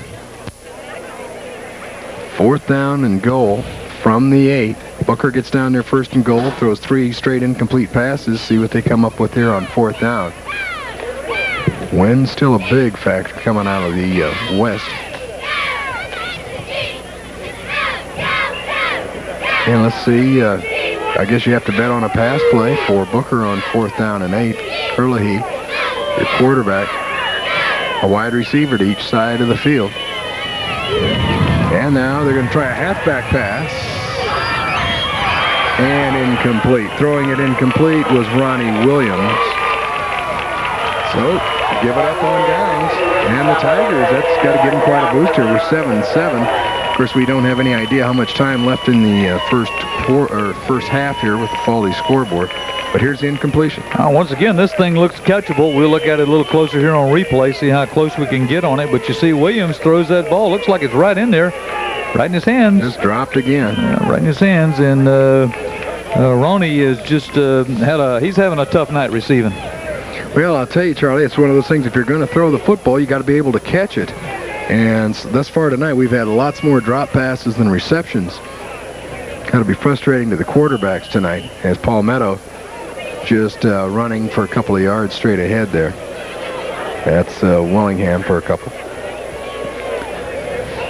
Well, they're trying the Tigers ought to spend this drive just trying to get their kicker some room. If nothing else, it'd be nice to be able to turn a 1st down or 2. They're looking a little confused here. I see some substitution coming in as number 31 for the Tigers runs out there, and then Ben Dabbs is getting off the field, and so it looks like they're going to have to spend a timeout. I don't think they got enough time to get the play off. Well, we'll see here. And it looks like, well, so far they haven't. They're going to bring it on up to the line of scrimmage. I think the clock was stopped. The clock was stopped. That gave them a little reprieve there, so they won't get penalized for a delay. Now here comes Willingham again, and he's got some running room. Now he stumbles a bit. He crosses the 30 to about the 34. But a nice-looking 25-yard run for Willingham. Weren't sure how much he'd get to play tonight with that bad Achilles, but he gets a 1st down there. Well, we'll see if we can determine what happened to him right here. Willingham carries that ball. Look at him. He's just digging out of there. Now, right here, he loses his footing. Let's see if it looks like he comes up lame. Looks like he just kind of loses that leg, see? Boy, it's hurting him. Yeah, I think it is hurting. And but Willingham playing with, just a lot of heart there and gets Palmetto out of real bad trouble. Of course, he's a senior, and last game for a lot of these kids out here tonight as a Palmetto Tiger. Now Johnson, he hits Willingham on the screen pass. Willingham with some room. He's close to another 1st down. Boy, he didn't look injured on that, did he? Boy, he didn't. Willingham gets the screen, and, well, he is injured, Jim. To see him on the screen, he's coming off right there. That thing's hurting him. That's about all he can go. But a nice effort for Willingham. Yeah, nice, but that might be his last play for Palmetto as a football player. Well, watch this. When you got somebody that's injured that pulls this for you, see, he's stumbling and struggling very hard. That leg, he's favoring it very badly. Now Johnson's going to throw it again. A lot of arm, but he overthrows Craddock. Ball's incomplete. So it'll be 3rd and 1 now for Palmetto from the 44. And Johnson looking over to the sideline. 7-7 here late in the 2nd quarter. As you look at Willingham, they're going to tend to him there on the sideline. Just wonder if he'll be able to go anymore. You see that left ankle really heavily taped. Didn't start the game. tough cookie. I wouldn't rule it out. He might be back in there again tonight. 3rd and 1. Johnson going to roll it out. He's going to get enough for the first down as he picks up about 5. And there's probably a late hit on this thing, I believe, that's going to be tagged on to Booker. Official throws a flag. But give Coach Bolin the credit there. Now, that's just a good, smart call by the coaches of Palmetto. Let that quarterback keep. All he needs is a yard, and he picks it up. And especially if that is a late hit, that'll move Booker back further. It looks like they're the ones backing up.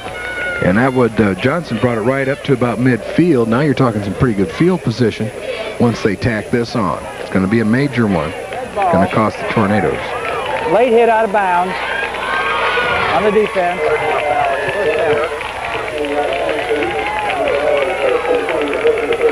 So the good field position for Palmetto at the Booker 35.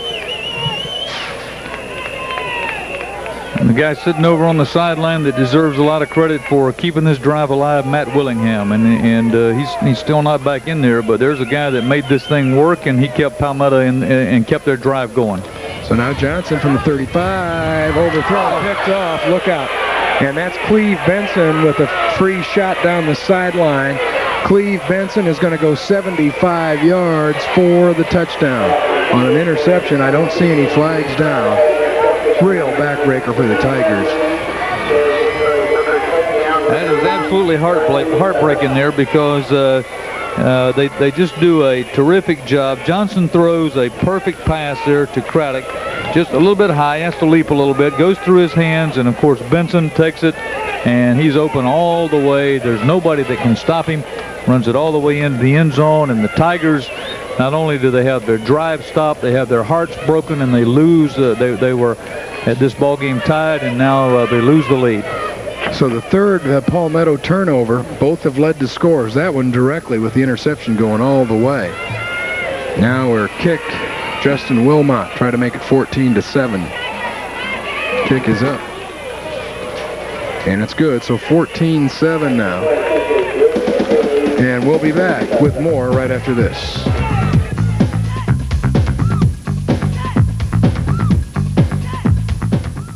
Lasted a real long time. We got nobody keeping time, so seems like a long time. Been a long. I guess we're back up to 57 minutes. We're going the wrong way here a little bit. It might take a while. 57 minutes sounds reasonable. Second quarter. I think they're going to have to have somebody hold this ball on the tee. They tried this a while ago, and the wind kept blowing it off. And we'll see if he's able to kick it off. But he'll have to be fast. We got looks like a hot dog wrapper there. Turned loose on the field here at Harley Stadium. And with the wind behind him, he ought to be able to blast one here. But I guess I jinxed him at the 25. It's Poole. Look out, Kenji Poole. He'll cross the 50. And if he can outrun everybody, he's going to score. Let's see. Did he get in? I think he goes. He gets a touchdown. Yes, he does. Give him the touchdown. So 85 yards for Poole. Yeah, I'll tell you what's gotten interesting here in this extra long second quarter. I guess it's good we played a little extra. Get some scoring in here as Poole takes it back. And the Tigers have a chance to tie it. Kenji Poole, he takes that ball and tucks it in, gets some good blocking right there to spring him free, and just outruns everybody. And there's number 14 there for Booker that's closing in on him a hurry. Ronnie Williams, who has the angle on him, and darn near stops him before he gets in the end zone, but he just steps across. And now we're looking for a point after to tie it up. But the Tigers call timeout. And see the coaches out there on the field congratulating Kenji Poole. All the trainers out there congratulating him. He did a magnificent job on that return. And we'll wait to see if the Tigers can tie it up with the kick. 14-13. 5 seconds. We need to kick the fake ball. And once again, this quarter now is we're down to maybe with 56 minutes. You said that already. Here's Kenji Poole again. Look at this. This is well, don't you love to see this?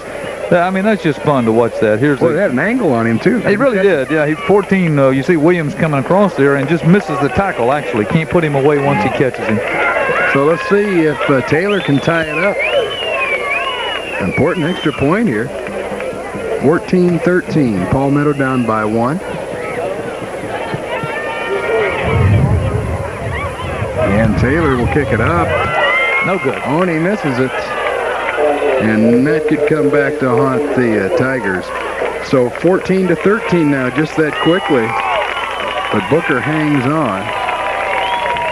As we'll get set now for our kickoff here for the Tigers. Trailing 14-13. As you look at the Palmetto side of the field, something to cheer about here tonight. Kenji Poole being congratulated on the sidelines when he comes over, and all of his teammates hugging him because they know just how important that touchdown was, even though they missed the point after. It gets them back in the game real fast. I mean, they had the heartbreaking setback with Benson on the interception from Johnson and taking that thing on him for the touchdown. Poole turns right around and evens it up and gets the Tigers right back in the game. So now Palmetto will kick it off. 14-13. If you look at Kenji Poole, he's the guy who took it all the way back. He's just a junior. He'll be back. He's thrilled. As well he should be. Also a little winded right now. Yeah. Doesn't want to talk to anybody right now. So the Tigers get right back in it, but yet they're still down by one here after the missed extra point. 14-13. We'll let Poole catch his breath, and Taylor kick it off. And he keeps it on the ground.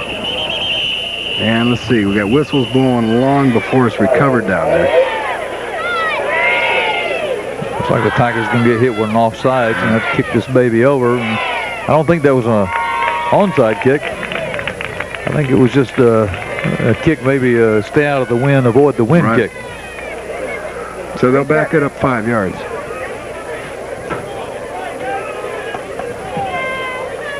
And the Tigers will try it again now from the 35.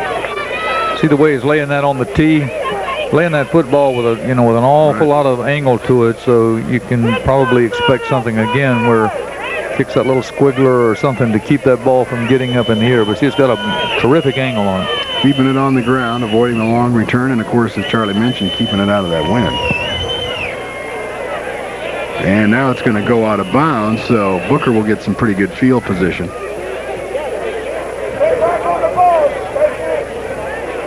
Here in the second quarter at Palmetto High School. Of course, if we knew how much time was left, we'd know if that was a bad deal or not, but I'm not too sure that it's all that bad from him kicking it out of bounds there, because they're trying to avoid the run back. They know the elements are against them trying to kick that ball into the wind, so this way they don't risk any chance of return being set up, and on those short kicks like that, easy to set the return up and get the Booker to get way downfield on the Tigers. So they're going to call procedure once again on the Tigers, and what has become the never-ending second quarter. I wonder if maybe we've somehow gone into a time warp here, Charlie. I'm not sure. I think what we did is we're going to play the second quarter here for quite some time. Jim, we're in the third quarter. We avoided halftime. Well, and the bands may not like that. And so our folks in the video truck have some comments along those lines as well that we better not pass along. Screen pass to DeLofter, and he'll get about 4 or 5. But maybe I misspoke earlier when I said I thought an official would keep track of the time down on the field. Maybe I thought you were keeping time. No, I thought you were. So we might just... oh my God. So it'll be second down. Back to throw. Herlihy misses Roney. And this guy is not shy about throwing the football. He throws another one, falls incomplete. We take another look at it here. That ball looks, the wind's got it kind of swirling, not much spiral to it there. And Herlihy's not able to hit his receiver, but that's he's thrown some good passes here tonight in spite of the element. So Booker, well, he hits Roney there, but he hits the ground. So, they're going to call it incomplete. Say he trapped it. Well, that was close to being a lateral. If it wasn't, Roney wisely covers it now, and so Booker's looking at fourth down and having to punt the ball. Of course, they got the win with them, but the Tigers probably with the win with them. We'll see if they put the rush on. And what do you know? It's the end of the second quarter. That ends It seemed like it just started. 14-13, Booker on top. We'll have a halftime show. Don't go away. We'll be back with more.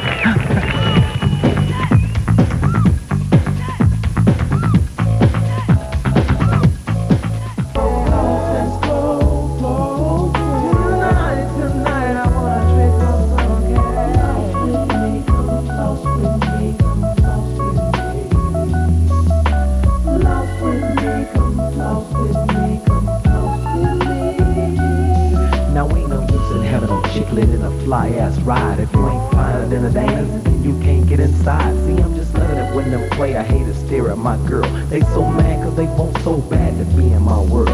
But never mind them fools cause they'll get tossed. And we still gon' floss. And at the end of the night you still gon' break me off. At the mosey like Mac 10 say. All freaking night and every freaking way like Jonas say. But keep in mind this kind of treatment ain't gon' happen too often. So for now just be happy we've lost. Oh, Mr. Jordan! Next year, when I grow up, I'm going to win an NBA title. And when I'm 9, I'm going to be deluxe fountain, just like you. That would be a wonderful topic of discussion tonight. Who is the best running back in the NFL? And we see a lot of young players on that list.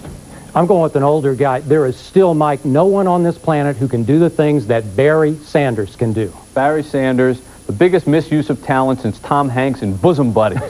You guys just don't learn, do you? This is Dominique Wilkins, stats, style. The best running back was and is Emmitt Smith. Was and is. Michael, you and I were in San Francisco, right, yesterday? Did you watch Emmitt Smith? He's lost a little edge. He's lost a little quickness. He can still get you the 3 or 4 yards with the best of them, but he can't break your back anymore. And the guy set up the field goal, game-winning field goal yesterday. Against Elvis Gerbach's team, right? This is what you're missing about Barry Sanders. He's a half-open Christmas present, okay? His manual is still in the wrapper. He's never been hurt, unlike Emmitt Smith. He hasn't been overused because they don't play him half the time. If you put him on a different team, this guy is pristine. He's at his absolute peak in terms of knowledge and talent. I guess that peak must not be during the playoffs when I tend to remember 13 carries for -1 yards. Emmitt Smith would never have 13 carries for a single digit. It's the 13 is the problem. They got to give the ball to him more. Let me interrupt you grumpy old men to talk about one other old man in this group, and that's Thurman Thomas in Buffalo, who, by the way, is like playing like a young man right now, which is why they are beating up the NFC East of late.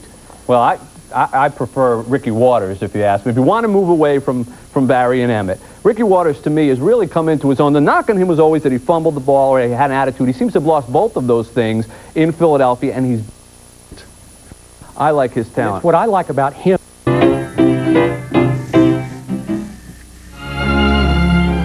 15 really does make the difference.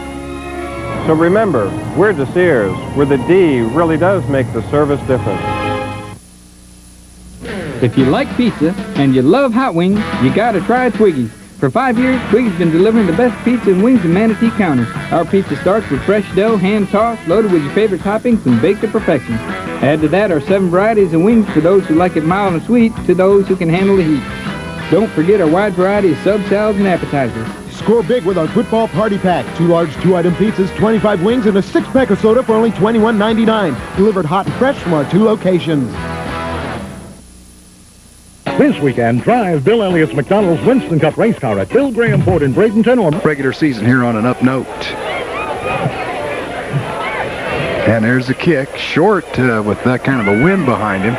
But there's Poole, and I remember he ran one back in the first half. He's not going to get a chance this time. He will get it up to about the 30, and that's where the Tigers will start. So, Charlie, right now the Tigers will go into the wind here in the third quarter, but they'll have it at their backs in the fourth quarter. That could loom large as well. Yeah, that deferring we were talking about on the kickoff in the to open up the ball game. I'd forgotten about the fact that gives Booker that this third quarter advantage with the win, but they'll get it in the fourth quarter. Eventually, it has to come to them.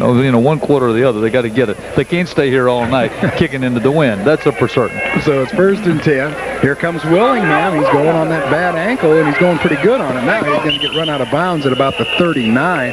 And Charlie, he's been limping on that thing all night, but somehow keeping himself in the game, and he gets about. But he's going to have to come out here again. Well, the worst thing in the world that could have happened to him did. Here he's carrying this ball. Watch right at the end. He's going to get tackled, and that ankle is going to get into the play here. Watch this. He comes up right there. Here comes the tackle. Watch him. They just kind of fall right in there on that ankle. So he hits it with his helmet, and he comes up limping. So just a yard shy of the first down. But now we'll see Slack back in the game for Willingham. And it'll be Slack who gets the call. It'll be Slack who gets the first down up to the 44. And Charlie, I like this idea with Palmetto or Booker. I think both teams, with this crazy wind, tried to throw the ball too much in the first half, especially under these conditions. Tigers come out running it here in the second half and grab a first down. Don't forget our post-game show coming up following this one, brought to you by DeSears. So Slack gets enough for the first down, and the Tigers come out. They're at their own 44. Now they got the good field position. They're going to keep it on the ground, and Slack is going to get 5 more. And I think that's how you're going to win this game, with that kind of philosophy right there. Willingham's going back in the game again, Jim, and what he's doing, I'm watching him. He's standing over by the coaches. You see Slack on this carry right up the middle, getting good yardage there, and Slack's been a tough runner tonight. Willingham standing over by the coach after he comes over and his ankle's hurting. He tells him well, it doesn't hurt now, and he sticks him back in. He's back in the game now. He'll line up in the backfield. We'll see what Willingham can do. Courageous effort. He's a senior and obviously doesn't want to sit out this last home game, this last regular season game. And look at this, 3 wide receivers in tandem out here at the 50. Now Willingham will go in motion. He'll get the pitch. Interesting looking formation, and they're counting on Willingham's speed, but he's going to lose a couple. Nice play over there by Maurice Jones. He did a good job against Bayshore earlier. He's a good high school linebacker. Loss of a couple. It'll bring up second down. Well, that doesn't fool anybody. You see Willingham lines up over actually on the wing and then comes across in motion. There's the pitch, and he loses yardage on it. But Palmetto trying to get, a little something out of the trick back there, but it doesn't fool the Booker defense. So on second down, second and about 12.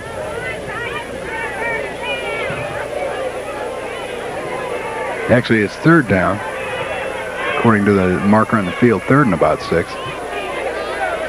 And back to throw Johnson. We got flags all over the place. It's going to be complete to Wester. He had a touchdown earlier, but we'll see if this thing holds up. It's about a 13-yard gain. It would be enough for a first down.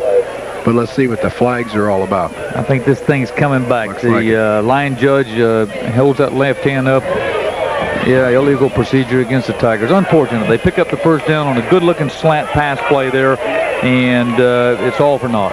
Wester was wide open, had the first down, but here again you've got the 5-yard penalty, and you take away that 15-yard gain, it turns into a long penalty. 6-man line on the offense. Third down. So illegal alignment. So now it's going to be third and about 12 as opposed to a first down in Booker territory. Tough mistake for the Tigers. Those kinds of mistakes that have hurt them all year. They had the 3 turnovers in the first half, yet they're still in it. They trail by 1, 14-13. So on third and 12 here in the third quarter, Tigers will fake the pitch. Johnson will throw. He's got a man up to about midfield. Now that's going to be shy of the first down. They're going to get about 7 or 8. And that's Mo Carter on the reception, but he's going to be well shy of the first down. It'll bring up fourth down. Mo doesn't really have much of a shot to get going after he catches that thing. So he has to turn around, wait on the pass to get to him. By the time he turns around, all the Booker defenders, the secondary's in on him and makes the tackle. But the Tigers going to go for it here. No, they're going to kick the ball. Looks like Martis is in there, Charlie. Of course, he's got to kick it into the wind, and he's struggled with it in the first half. That was almost blocked, but somehow he gets it out of there, and it's going to be another mighty short punt. This isn't going to do anything to help Paul Martis' average for the year, a 21-yard punt. And he's punted 4 times tonight, every time right into that wind. His longest is only 25, so pretty good field position for Booker. They're going to start it at about the 32. Booker knowing, of course, that Martis doesn't have has that wind in his face, and they put the rush on every time, and he doesn't have much time at all to kick it away. And that one got a pretty good roll. That's the only thing that saves the Tigers. So Booker with decent field position from the 32 here in the third quarter, their first possession. They're going to keep it on the ground, and that's Smith across the way for about 4. And it'll bring up second down. Booker, after throwing most of the first half, started to run the ball there towards the end, as we thank Domino's Pizza and the rest of our sponsors here at Time Warner Communications. But started running the ball more at the end of that first half, and let's see if that's the philosophy they stick with. It'll be second down and about 6 from their own 36. They got the 1-point lead, and look out. Well, you can run the ball, but Billy Boston says you're not going to go far. Loss of a couple as Smith loses a couple. It'll bring up 3rd and 8. Billy Boston in, wasting no time whatsoever, grabbing Smith, the ball carrier, and throwing him for a loss, and he's been on several big defensive plays tonight. So it'll bring up 3rd down, and we have a Booker player down on the field due to an injury here.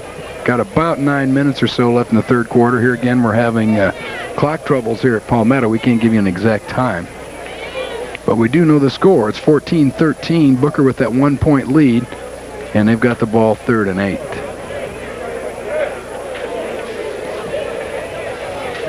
We're going to take a break. Don't go away. We'll be back with more following this.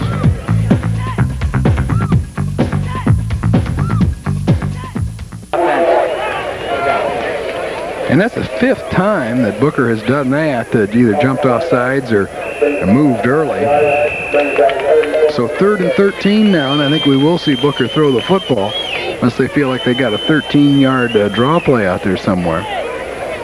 On 3rd down, and the wind's still kicking up pretty good. Maybe a little bit less than when the game started, but not much. And throwing Hurley, he's got time, and he's got a man open to DeLofter, and he's right at the marker. I think he's going to have enough. And Charlie, on 3rd and 12, that one hurts. Well, it really does. And Hurley, he rolls out, gets a little play action involved, and this time gives McLaughlin enough time to get free out there. Of course, Craddock comes up and hits him hard, knocks him out of bounds, and may have, now they get the first down. They do have the first down, but the Tigers look like they have them on the ropes with the penalty backing them up, and Booker comes right back and throws a strike for a first down. Those hurt on 3rd and 12. DeLofter just got 12 yards, just enough to keep the drive alive, and more importantly, keep the ball out of Palmetto's hands. Now DeLofter tries to run it, maybe a yard. Martis in there to hit him first, along with Billy Boston, who's been in a lot of plays tonight. Paul Martis sacrifices his entire body right there. Look, just sticks the shoulder right up into the hips of the ball carrier, and that's just aggressive defense there. And Martis has looked good on several occasions. That's a big tackle for the Tigers. So 2nd down, 9 here in the 3rd quarter. No scoring so far here in the 2nd half. We're on that halftime score. Booker 14, Palmetto 13. Booker trying to keep this drive alive here from their own 43. And now Cleve Benson in there at quarterback. And DeLofter gets a bunch of running room down to the 44-yard line. So good-looking play there. 15 yards for DeLofter. And Charlie, I had wondered why we hadn't seen Benson earlier. He played quarterback against Bayshore earlier and did a real nice job. Well, he's back in there now, and of course DeLofter just takes that, Benson takes that handoff, and you saw him on the run back earlier. You saw what he's capable of. He's got a lot of speed and strength and size to him, and picks up a first down for Booker. So with Benson, it's much more of a running-oriented offense. Saw him against Bayshore play the whole game. Now here goes Smith for about 5 more. And that's the offense I'm used to seeing Booker run. That kind of just come right at you with tough running backs. 2nd down, about 5 now. Looking like a little bit different team here. The offense for Booker is, and they're just sort of bowling over the Tigers right now, just running that thing right at them and picking up big yardage. Less than 7 minutes to go now on 2nd down, 5 from the Palmetto 39 for Sarasota. And there's some movement once again. That was Willie Robinson jumping off sides, and so that'll cost 5 more yards for Booker. Really had their procedure problems tonight. False start on the offense. 2nd down. That'll bring him back to 2nd and 10. And we take another look. There he goes. No do-overs in that spot. You're offsides and lonely feeling. 5. So on 2nd and 10, of course, that hurts if you're trying to go to a running game. Those 5-yard penalties really add up. 2nd and 5 now, 2nd and 10. for the Tornadoes. But Benson, now this time he's going to keep it, and this is why I was surprised he didn't start at quarterback. You see him just slide out there for 14.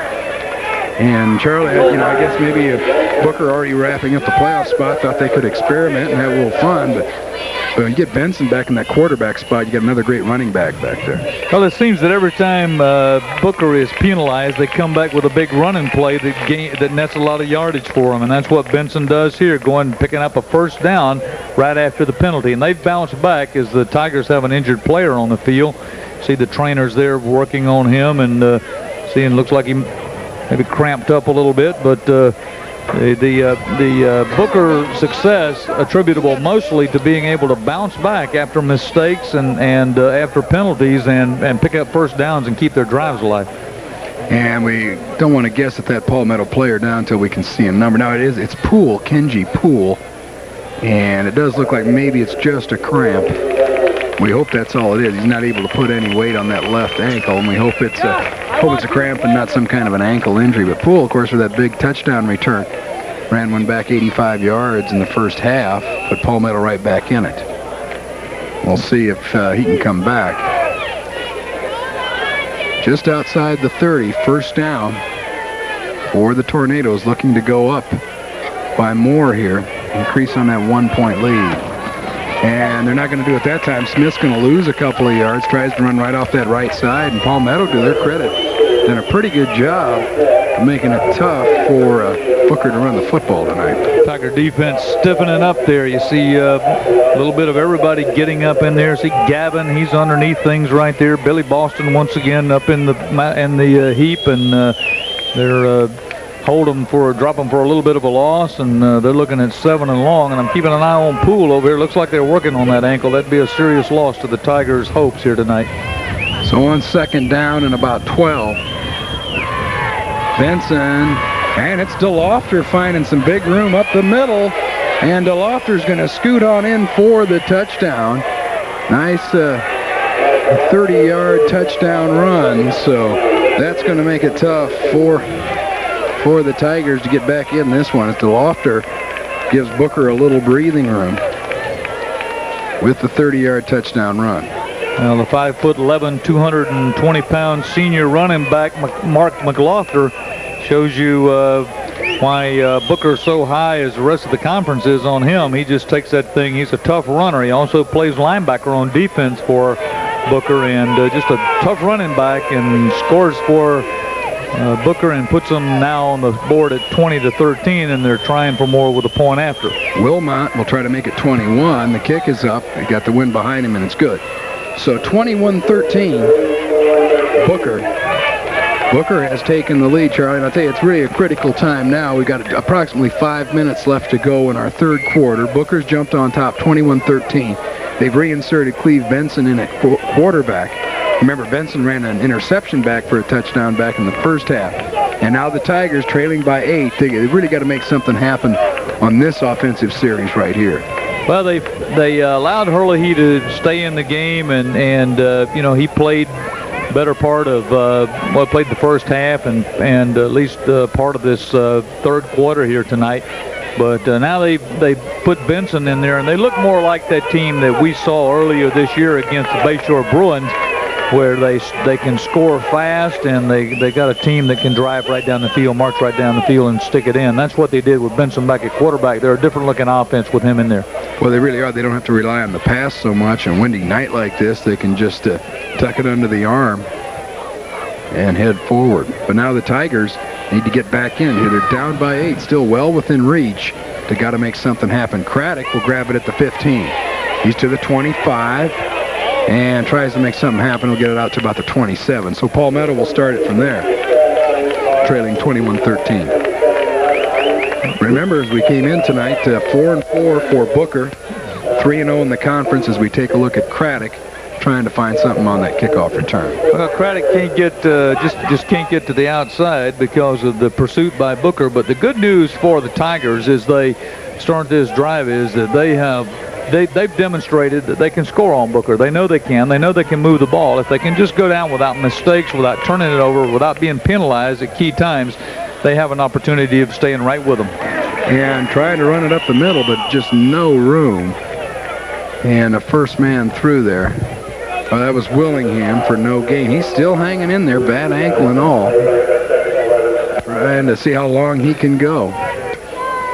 Jimmy, I always think the drive right after your opponent scores a touchdown is a very critical drive, because that's when you want to come back right then, right at that time, and show, hey, I'm still here. You know, you got the lead, but I'm still here. I'm still in the game, and the Tigers need to get a couple of first downs.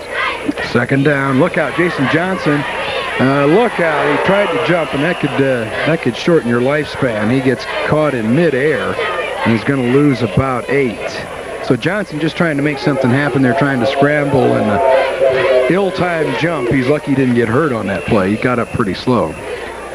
Tony Baker, I think, is the guy number 67 that comes in, the linebacker, and catches him while he's up in the air making that jump and sticks it to him hard in the ribs, catches him with his shoulder pads and his helmet in there, and that can leave you hurting tomorrow morning. So now it's third down and about 18. Got a little less than 4 minutes to go here in our third quarter. And Johnson's going to throw, and he's got a man out there. Now let's see, but just dropping it, it would have been just shy of a first down anyway, but Boston can't quite come up with a catch, so it falls incomplete. Fourth down, Palmetto, and not much happening offensively. Back since that first quarter, remember when Palmetto got their second touchdown, it was a long kickoff return by Poole, but the offense has sputtered since that first touchdown pass from Johnson to Kevin Wester. 21-13, Booker on top. Palmetto forced to punt, and once again, poor Paul Martis into the wind once again. And it hits where the actual first down marker would be, so about a 19-yard punt. And he has struggled. He's bad timing. He's been kicking into that wind all night as you look at our Columbia Blake Medical Center scoreboard. Here late in the third quarter with Booker on top, 21-13. This will end the regular season for Palmetto. They come in 2-7. They're 1-2 in the district, but no hopes of a playoff berth. Booker is all wrapped up with their playoff berth. They're 4-4, but a very important 3-0 within the district, trying to make it 4-0 with a win here tonight. They got the good field position out at the Palmetto 39, make it 38-yard line. And now Herlihy back in at quarterback. And he throws one that's tipped, and it falls incomplete. So you run the football with Benson, you throw it with Herlihy, and I guess Booker experimenting here a little bit tonight as they get ready for their playoff run to see if they can be able to throw the football too. Herlihy throws that thing to David Rainey, number 16. He's the intended receiver, and he tips it up, and Jamor Simmons, number 48, darn near picks it off, but Herlihy has thrown the ball very well for Booker. I mean, the coaches have to be excited about what they've seen out of him as Benson comes back in at quarterback, but they have to be excited what they've seen out of him. The receivers have left a little to be desired on his throws. And now Benson back in at quarterback, so that was quick. And here comes Smith losing his footing. He's still getting a pretty good gain on the play. He's down to about the 33. And he'll get about 5. And they throw a flag on this play. Looks like maybe holding against, and as I say that, they're pointing at the deep. I think holding maybe against Booker was the call. And this play may be coming back. Looks like they are talking to the Tigers, so it looks like the Tornadoes, that'll wipe out the Smith run. They're going to back it up. They'll mark it right from the 37. And it's going to put Booker back on the 47. Holding on the offense, second down. A lot of penalties against the Tornadoes tonight. That's the 9th penalty. And they're backed up now 2nd and 20 from the 47. Herlihy's the quarterback again. Back into Herlihy, so they're playing some musical quarterbacks here for the Tornadoes. Herlihy will throw, and that's a nice looking throw down to the 31-yard line. Nice looking play. And making the catch down there is Roney. He caught the touchdown pass earlier. Truth is, Herlihy's been throwing the ball very well. This is nothing unusual right here. Roney just hasn't caught some of those things that's hit him right in the numbers. He lands on this one though, and there gets a good gain out of it. They're 3rd and 3 now.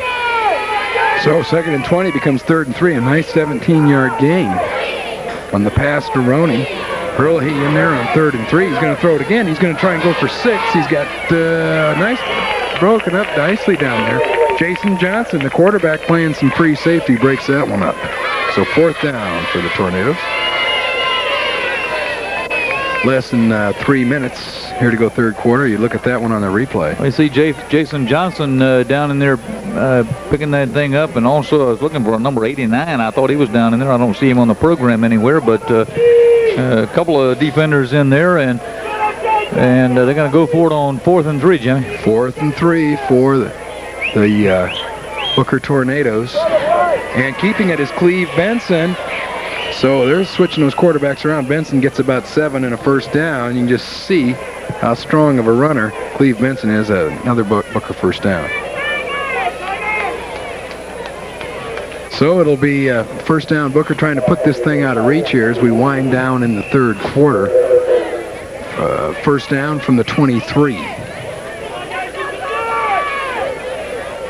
For the Tornadoes. Trying to put this one out of reach. They've got the 8-point lead, but trying to stretch on that. So from the 23, Cleve Benson staying in at quarterback, and here's where he's dangerous. Now he'll throw one. He's got a man open. It's DeLofter, and he's down to about the 7. That'll be another Booker 1st down. DeLofter with his 3rd catch coming out from his fullback spot. The guy that makes this all work, number 22, Brian Smith. He's the guy that throws the block in there. Watch Brian Smith, number 22. See that block right there? That allows the quarterback, that allows Benson to carry on in the play action and roll out and throw that pass. And so Brian Smith, he's looked very good on blocking when he's not carrying the ball for Booker. And a nice play by Johnson. He had to tackle DeLofter, and he's quite a load. He hung in there, makes the stop down on the 7-yard line. So now Benson, he's going to keep it, and he's going to score. So Benson, just that quickly, coming in, more known as the running quarterback. And a 7-yard touchdown run by Benson. Well, Benson, he's slick. We watched a guy last week, Herb Haygood, that seemed to just run at will against defenders, and since Benson's coming to this ball game, he's seemingly been able to do about the same thing. He just, on every carry, picks up an awful lot of yards, and he's tough to stop. So now Wilmot will try to make it a perfect 4 for 4 on his extra points for the night. We got a minute left to go here in our 3rd quarter. Wilmot will kick it up, and he's good. So it's 28-13 Booker. And as you look at our scoreboard, don't go away. We'll be back with more right after this. With the holding call, and I hope for Willingham's sake we don't see him again tonight. He needs to let that ankle rest. Here comes Curry Slack. Look out, he got some nice running room, and he pops it in there pretty nicely. And out to about the 29. Nice 13-yard gain for Slack. So he comes in, no slouch on that play, filling in for Willingham, and that will end our 3rd quarter. Curry Slack, a little misdirection there. The thing going counter to the pursuit, moves it across to the far side and gets the holding yardage back plus. And we'll be right back. Stay with us.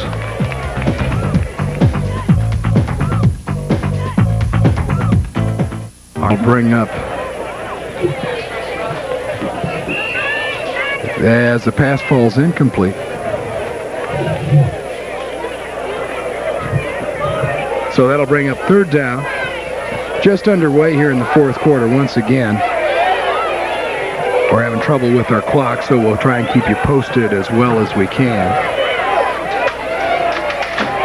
So Johnson back to throw on 3rd down. And here comes the rush. And off the fingertips, Craddock almost made the catch. That would have been enough for a 1st down. And they'll be forced to punt the football once again. So Johnson, Palmetto just unable to get it going offensively here in the 2nd half. So they'll be forced to punt unless they want to try and go on 4th down. Jim Brockman along with Charlie Wells here in the 4th quarter at Harley Stadium. And at least Paul Martis, Charlie, he gets the break. He's got the wind behind him. Finally. For the first time tonight, Boy, did you see? He sent a great punt. About 40 on the fly, and good coverage by Craddock. So Martis gets to redeem himself a little bit finally with the wind at his back. Well, the poor guy, I mean, he has really had just no chance whatsoever to punt the ball tonight, and he had to feel good just to be able to send one off.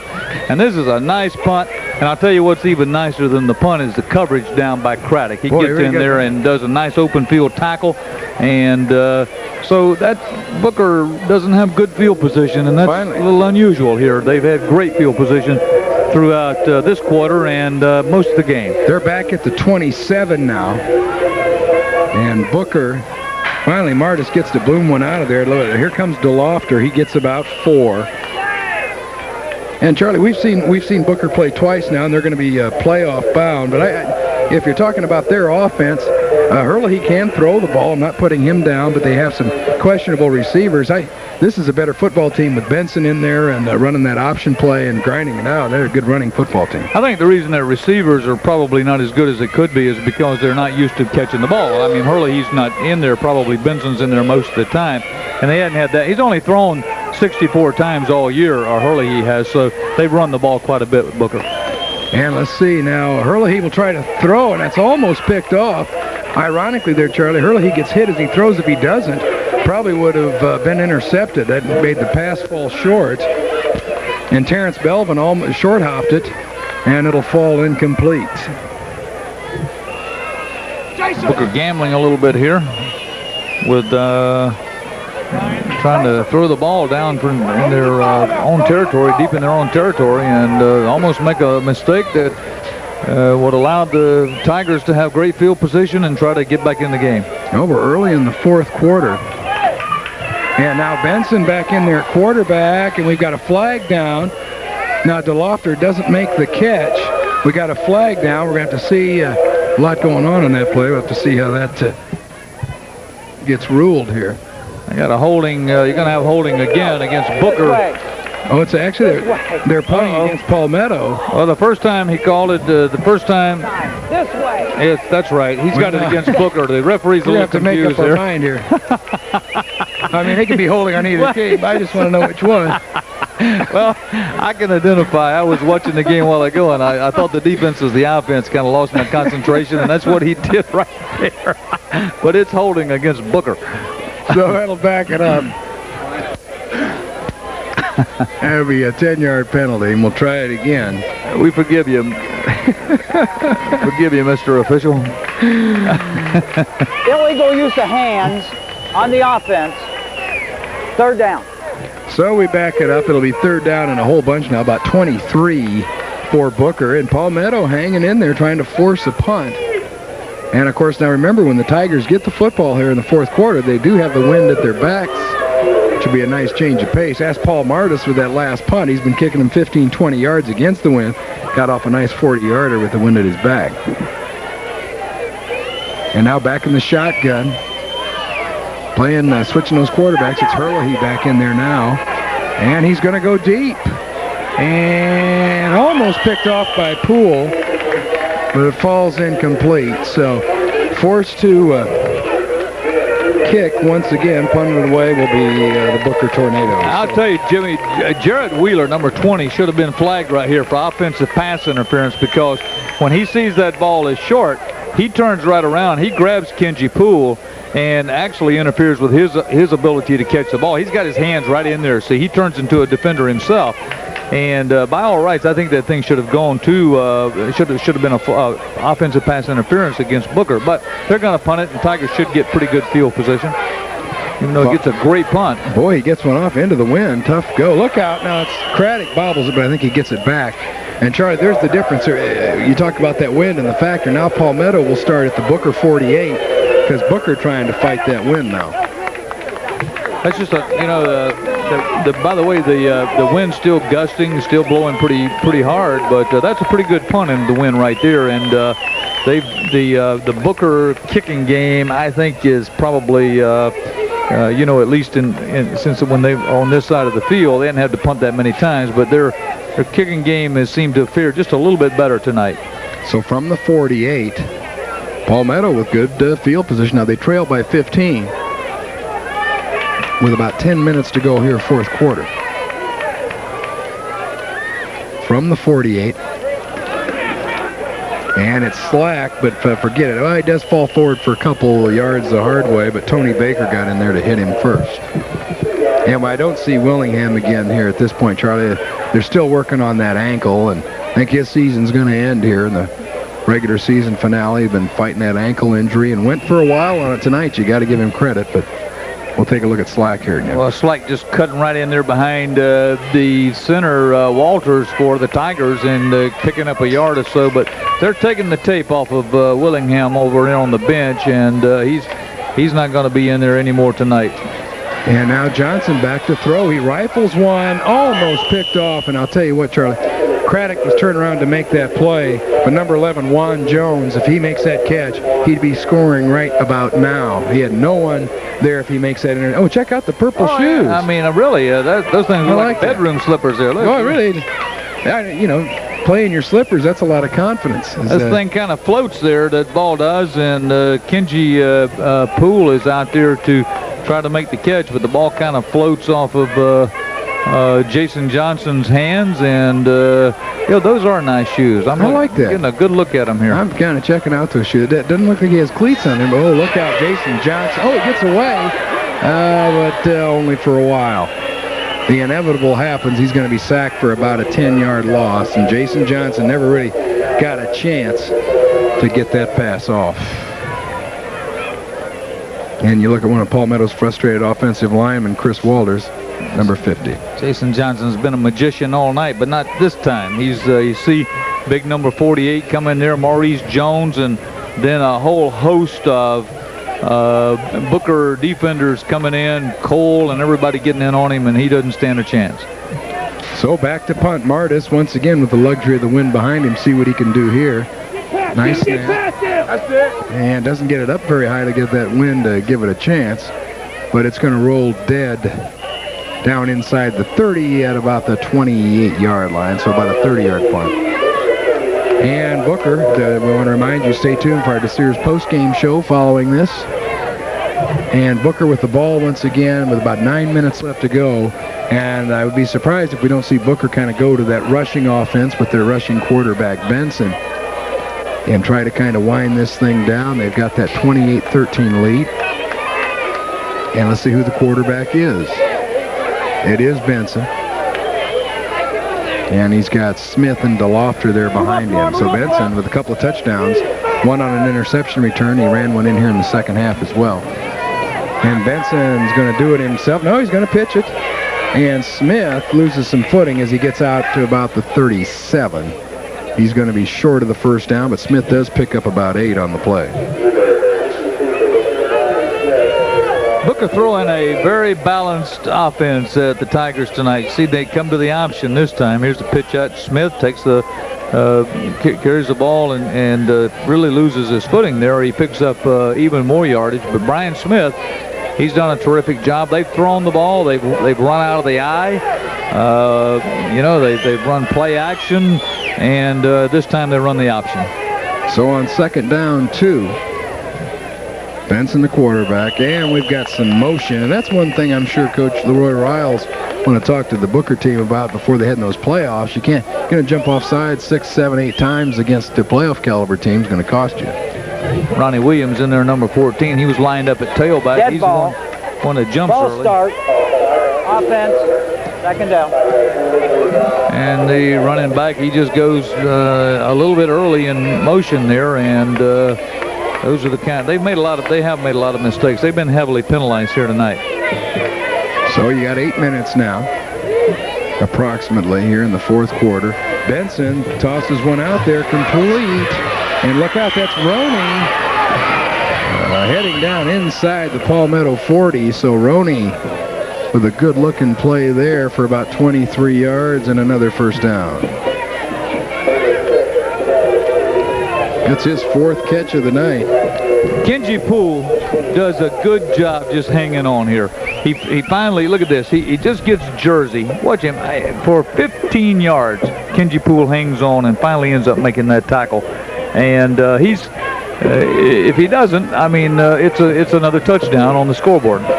So the ball's at the 39.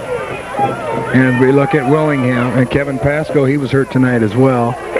And here comes a late pitch. Williams trying to make something happen, but he's going to lose a couple of yards. As you saw, Kevin Pasco, a fine offensive lineman for Palmetto, unable to play tonight. He's got a knee injury. And now you see Willingham. He's just sitting on the bench looking the other way. That's going to wind it up for him as a fine senior tailback. Pasco will be back. He's only a junior, 6'3", 250 pounds, and the Tigers look forward to that. But for Willingham, this will be it. Looks a little dejected down there. A disappointing season for the Tigers. Now on 2nd down, 12 for Booker. And here comes Ronnie Williams. He busts out of there, usually a defensive back. Looks offensive there as he gets inside the 20 to about the 18. So Williams busts out of there for about 22 and another Booker first down. Booker starting to wear Palmetto down here with about 7 minutes to go, fourth quarter. Very well. You want to see determination? Here it is right here. Ronnie Williams, he just kind of gets outside once he turns that corner. There's a burst of speed right here. Gets past number 22 for the Tigers coming up there trying to Craddock trying to make the play, and he gets outside of him and picks up a lot of yardage. So now 1st and 10. Ball on about the 19. And here comes the pitch back to Smith. He doesn't have much running room. Mart is chasing him. Smith does turn it in to about a couple-yard gain, but not much doing there. And it'll bring up 2nd down.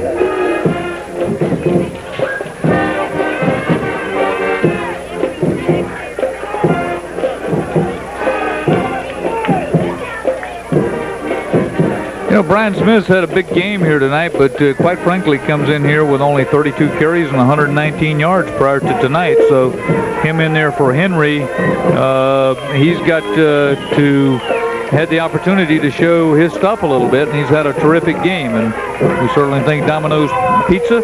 They keep feeding us and feeding us and feeding us, and we're appreciative. And straight through, Smith finds a little bit more running room. If we could ever beat some of these guys in here and get some of the pepperoni, we'd like to ask them to delay the deliveries just a little bit. For us late arrivals. That's it. All the crew, that they eat that pepperoni. Not that the cheese is bad. I'm not, the cheese is good, but. So it'll be 3rd down now. Got about 6 minutes or so to go here in the 4th quarter. And Booker looking to put this thing well out of reach.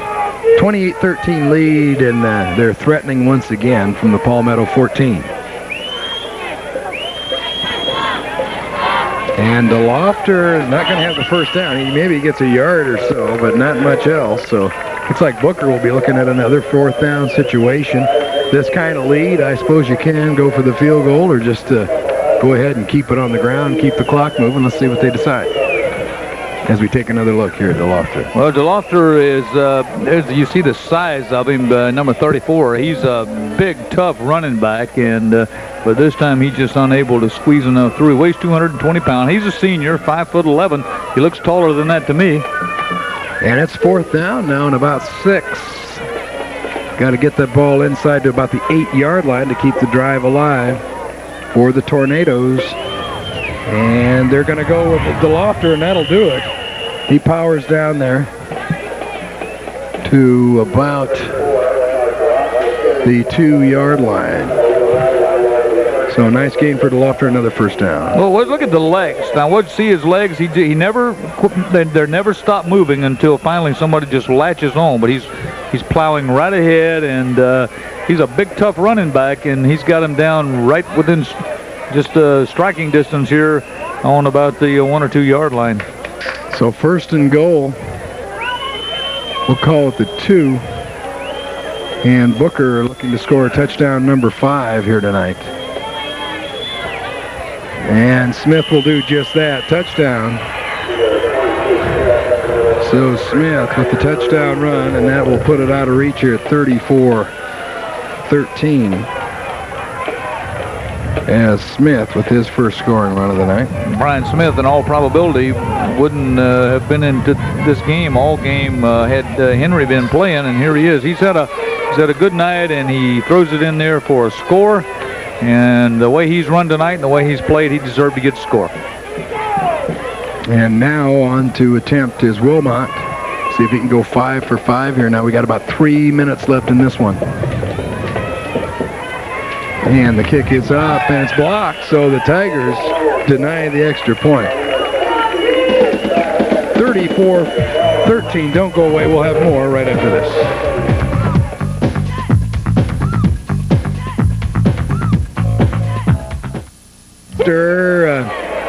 Picks that thing up, and a little dangerous, gets it maybe back to the 15. So the Tigers are going to finish their regular season at 2-8. I know that's going to disappoint Coach Bob Bowling a bit, but Palmetto will finish 1-3 in the district as well. They did beat Arcadia DeSoto earlier this year, and they also went down, and just last week, I believe it was, they won at Port Charlotte. So the Tigers still with some more pieces to the puzzle to fit in. And don't forget, our regular season will end here on Time Warner next week when the Bayshore Bruins head over to Manatee. Could be an interesting county matchup there. So the Tigers will try it from their own 14. And there goes Craddock, I believe. That'd be his first carry of the night. He's been playing as a receiver and playing some defense. And he's getting up mighty slow as Craddock took a big shot there to start. He gets no gain on the play. As we're winding down here. Clock has not been showing us the time here since the first quarter, so we're approximately 2 to 3 minutes left to go in this one. We tell you whether or not the clock is running. I assume it is because it was a running play, but we can't tell if it is or not. So back at about the 10-yard line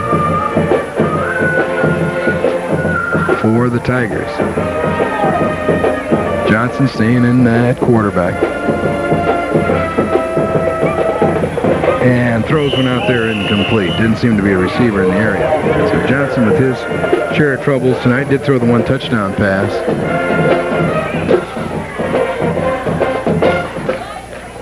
And of course, Kenji Poole with that 85-yard kickoff return back in the first half. And, of course, a valiant effort by Milt Willingham here tonight. Had the bad ankle, still ran for about 50 yards or so on a limited basis, but it finally took one shot too many to that bad left ankle he's got. So third down now and about 10 for Johnson and the Tigers. Deep in their own territory, just outside the 10-yard line. On a windy night here in Palmetto. And look out, Johnson. Jason Johnson, here comes the pressure. Never got a chance. He's going to lose some more yardage. Ball's ruled dead. But Johnson going to be sacked again. So now the Tigers looking at fourth and a bunch. And here, Charlie, you could try to keep the ball, but I say punt it away. You got now we got less than a minute to go, I believe. Yeah, it looks like we're down in maybe the closing seconds here. Is the clock all of a sudden starting to work? It's going like crazy. I don't know. It's running down there like...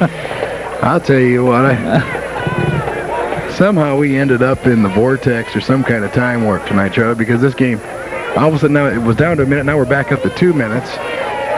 Hey, we got a flag on finally. Poor Martis, who has had, well, unfortunately, he really is hurt on this thing. He's laying back there, but they block it into him, and they're going to get a rough in the kicker call, Jim. And you hate to see a kid get hurt, especially in the last couple minutes here, the last game of the season, or any other time for that matter. But Martis has had his trouble punting tonight. He's a senior punter, and facing that wind. Now he takes a shot, and we certainly hope it's nothing serious. But this penalty should give Palmetto the first down. Lots of penalties on Booker tonight. They're going to win this one going away, but they've really been flagged a lot, something they better keep an eye on as they head into the playoffs. That seems, of course, you know, kids are supposed Personal foul, roughing the kicker on a defense, first down. You can almost see that late in this game if it's a running into the kicker, but, you know, when you got a 34-13 lead, get a little carried away to come in and actually rough the kicker, and Martis looks like he is, you know, he's still laying out there. He's injured on the attempted punt. Oh, actually on the punt. He gets it off, but he's hit pretty good, and And we see the coaches, the trainers out there look like they're going to try to get him up on his feet. Yeah, we sure hope it's nothing serious. We've got approximately 2 minutes to go. And Martis, I'll tell you what, he's treating that, boy, a punter is so vulnerable. Of course, that's the reason for that roughing the kicker penalty. Same with roughing the passer. You got that foot up above your head, and you're making a kick. If somebody decides to tee off on you, boy, they can really do some damage. And just hope Martis isn't hurt seriously.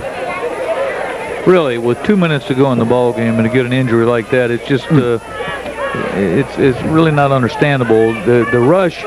You know, they're going to rush the kicker, but just to get a little bit too aggressive when you already got this ball game tucked away at 34-13. Jeez. Now, on the ground for the Tigers, Belvin carrying that ball, Jim. Looks like somebody got in there on his face mask, and I'll see if the official picked that up and if that will be the call. Yes, it is. He does get the face mask.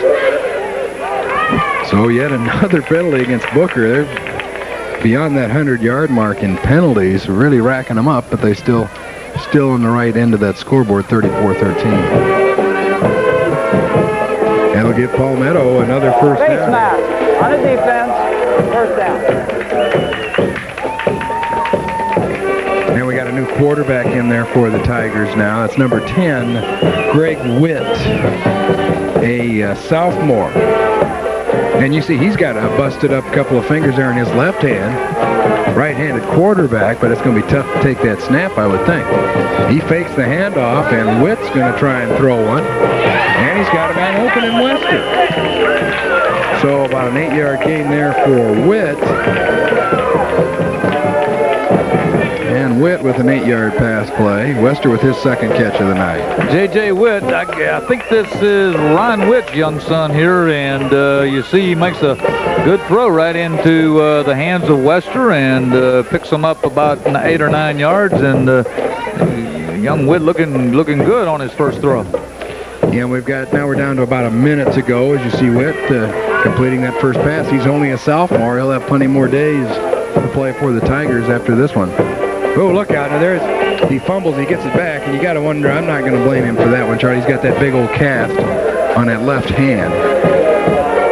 And you're going to lose a couple with the fumble. Really a wonder that he can even hold on to that thing at all. I mean, that hand's covered good. Right. You can see it right there. Probably on, not only is it immobile, but it's probably tender as well, and so he's going to have a hard time hanging on to that ball. So the Tigers, with enough time for another play or two, perhaps, from their own 46, they trail 34-13. And Witt, he had his man just getting popped there and losing it, was Eric Sorg, and he couldn't hang on. So that'll stop the clock. Watch Eric Sorg right here. Witt hits him right in the numbers, but Sorg turns around and see there's a defender right on him. And he sort of takes his eye off that ball to see where that defender's coming around. You can't blame him because he knows he's going to take a direct hit there. But that's two nice throws in a row by Witt. So it's now third down. Well, actually, it's fourth down. They're going to go for it. And going to go ahead and go here with less than a minute to go. And Witt had trouble with the handoff. Now he unloads it. And it's caught. And down inside for a big gain. Dabbs with the catch. And a nice looking play there. You see this whole Witt family right over to our left. They're all happy as they can be because young Witt, he just throws that thing up and throws it a mile. Ben Dabbs is down there, and the time runs out, Jimmy. Time runs out as Dabbs makes the reception. Quite a way to end it. Unfortunately for young Mr. Dabbs, he didn't quite punch it into the end zone. As you see him get tackled down there, but a nice gain, about a 49-yard pass to it. Is the setting for one of 1997's biggest college football showdowns.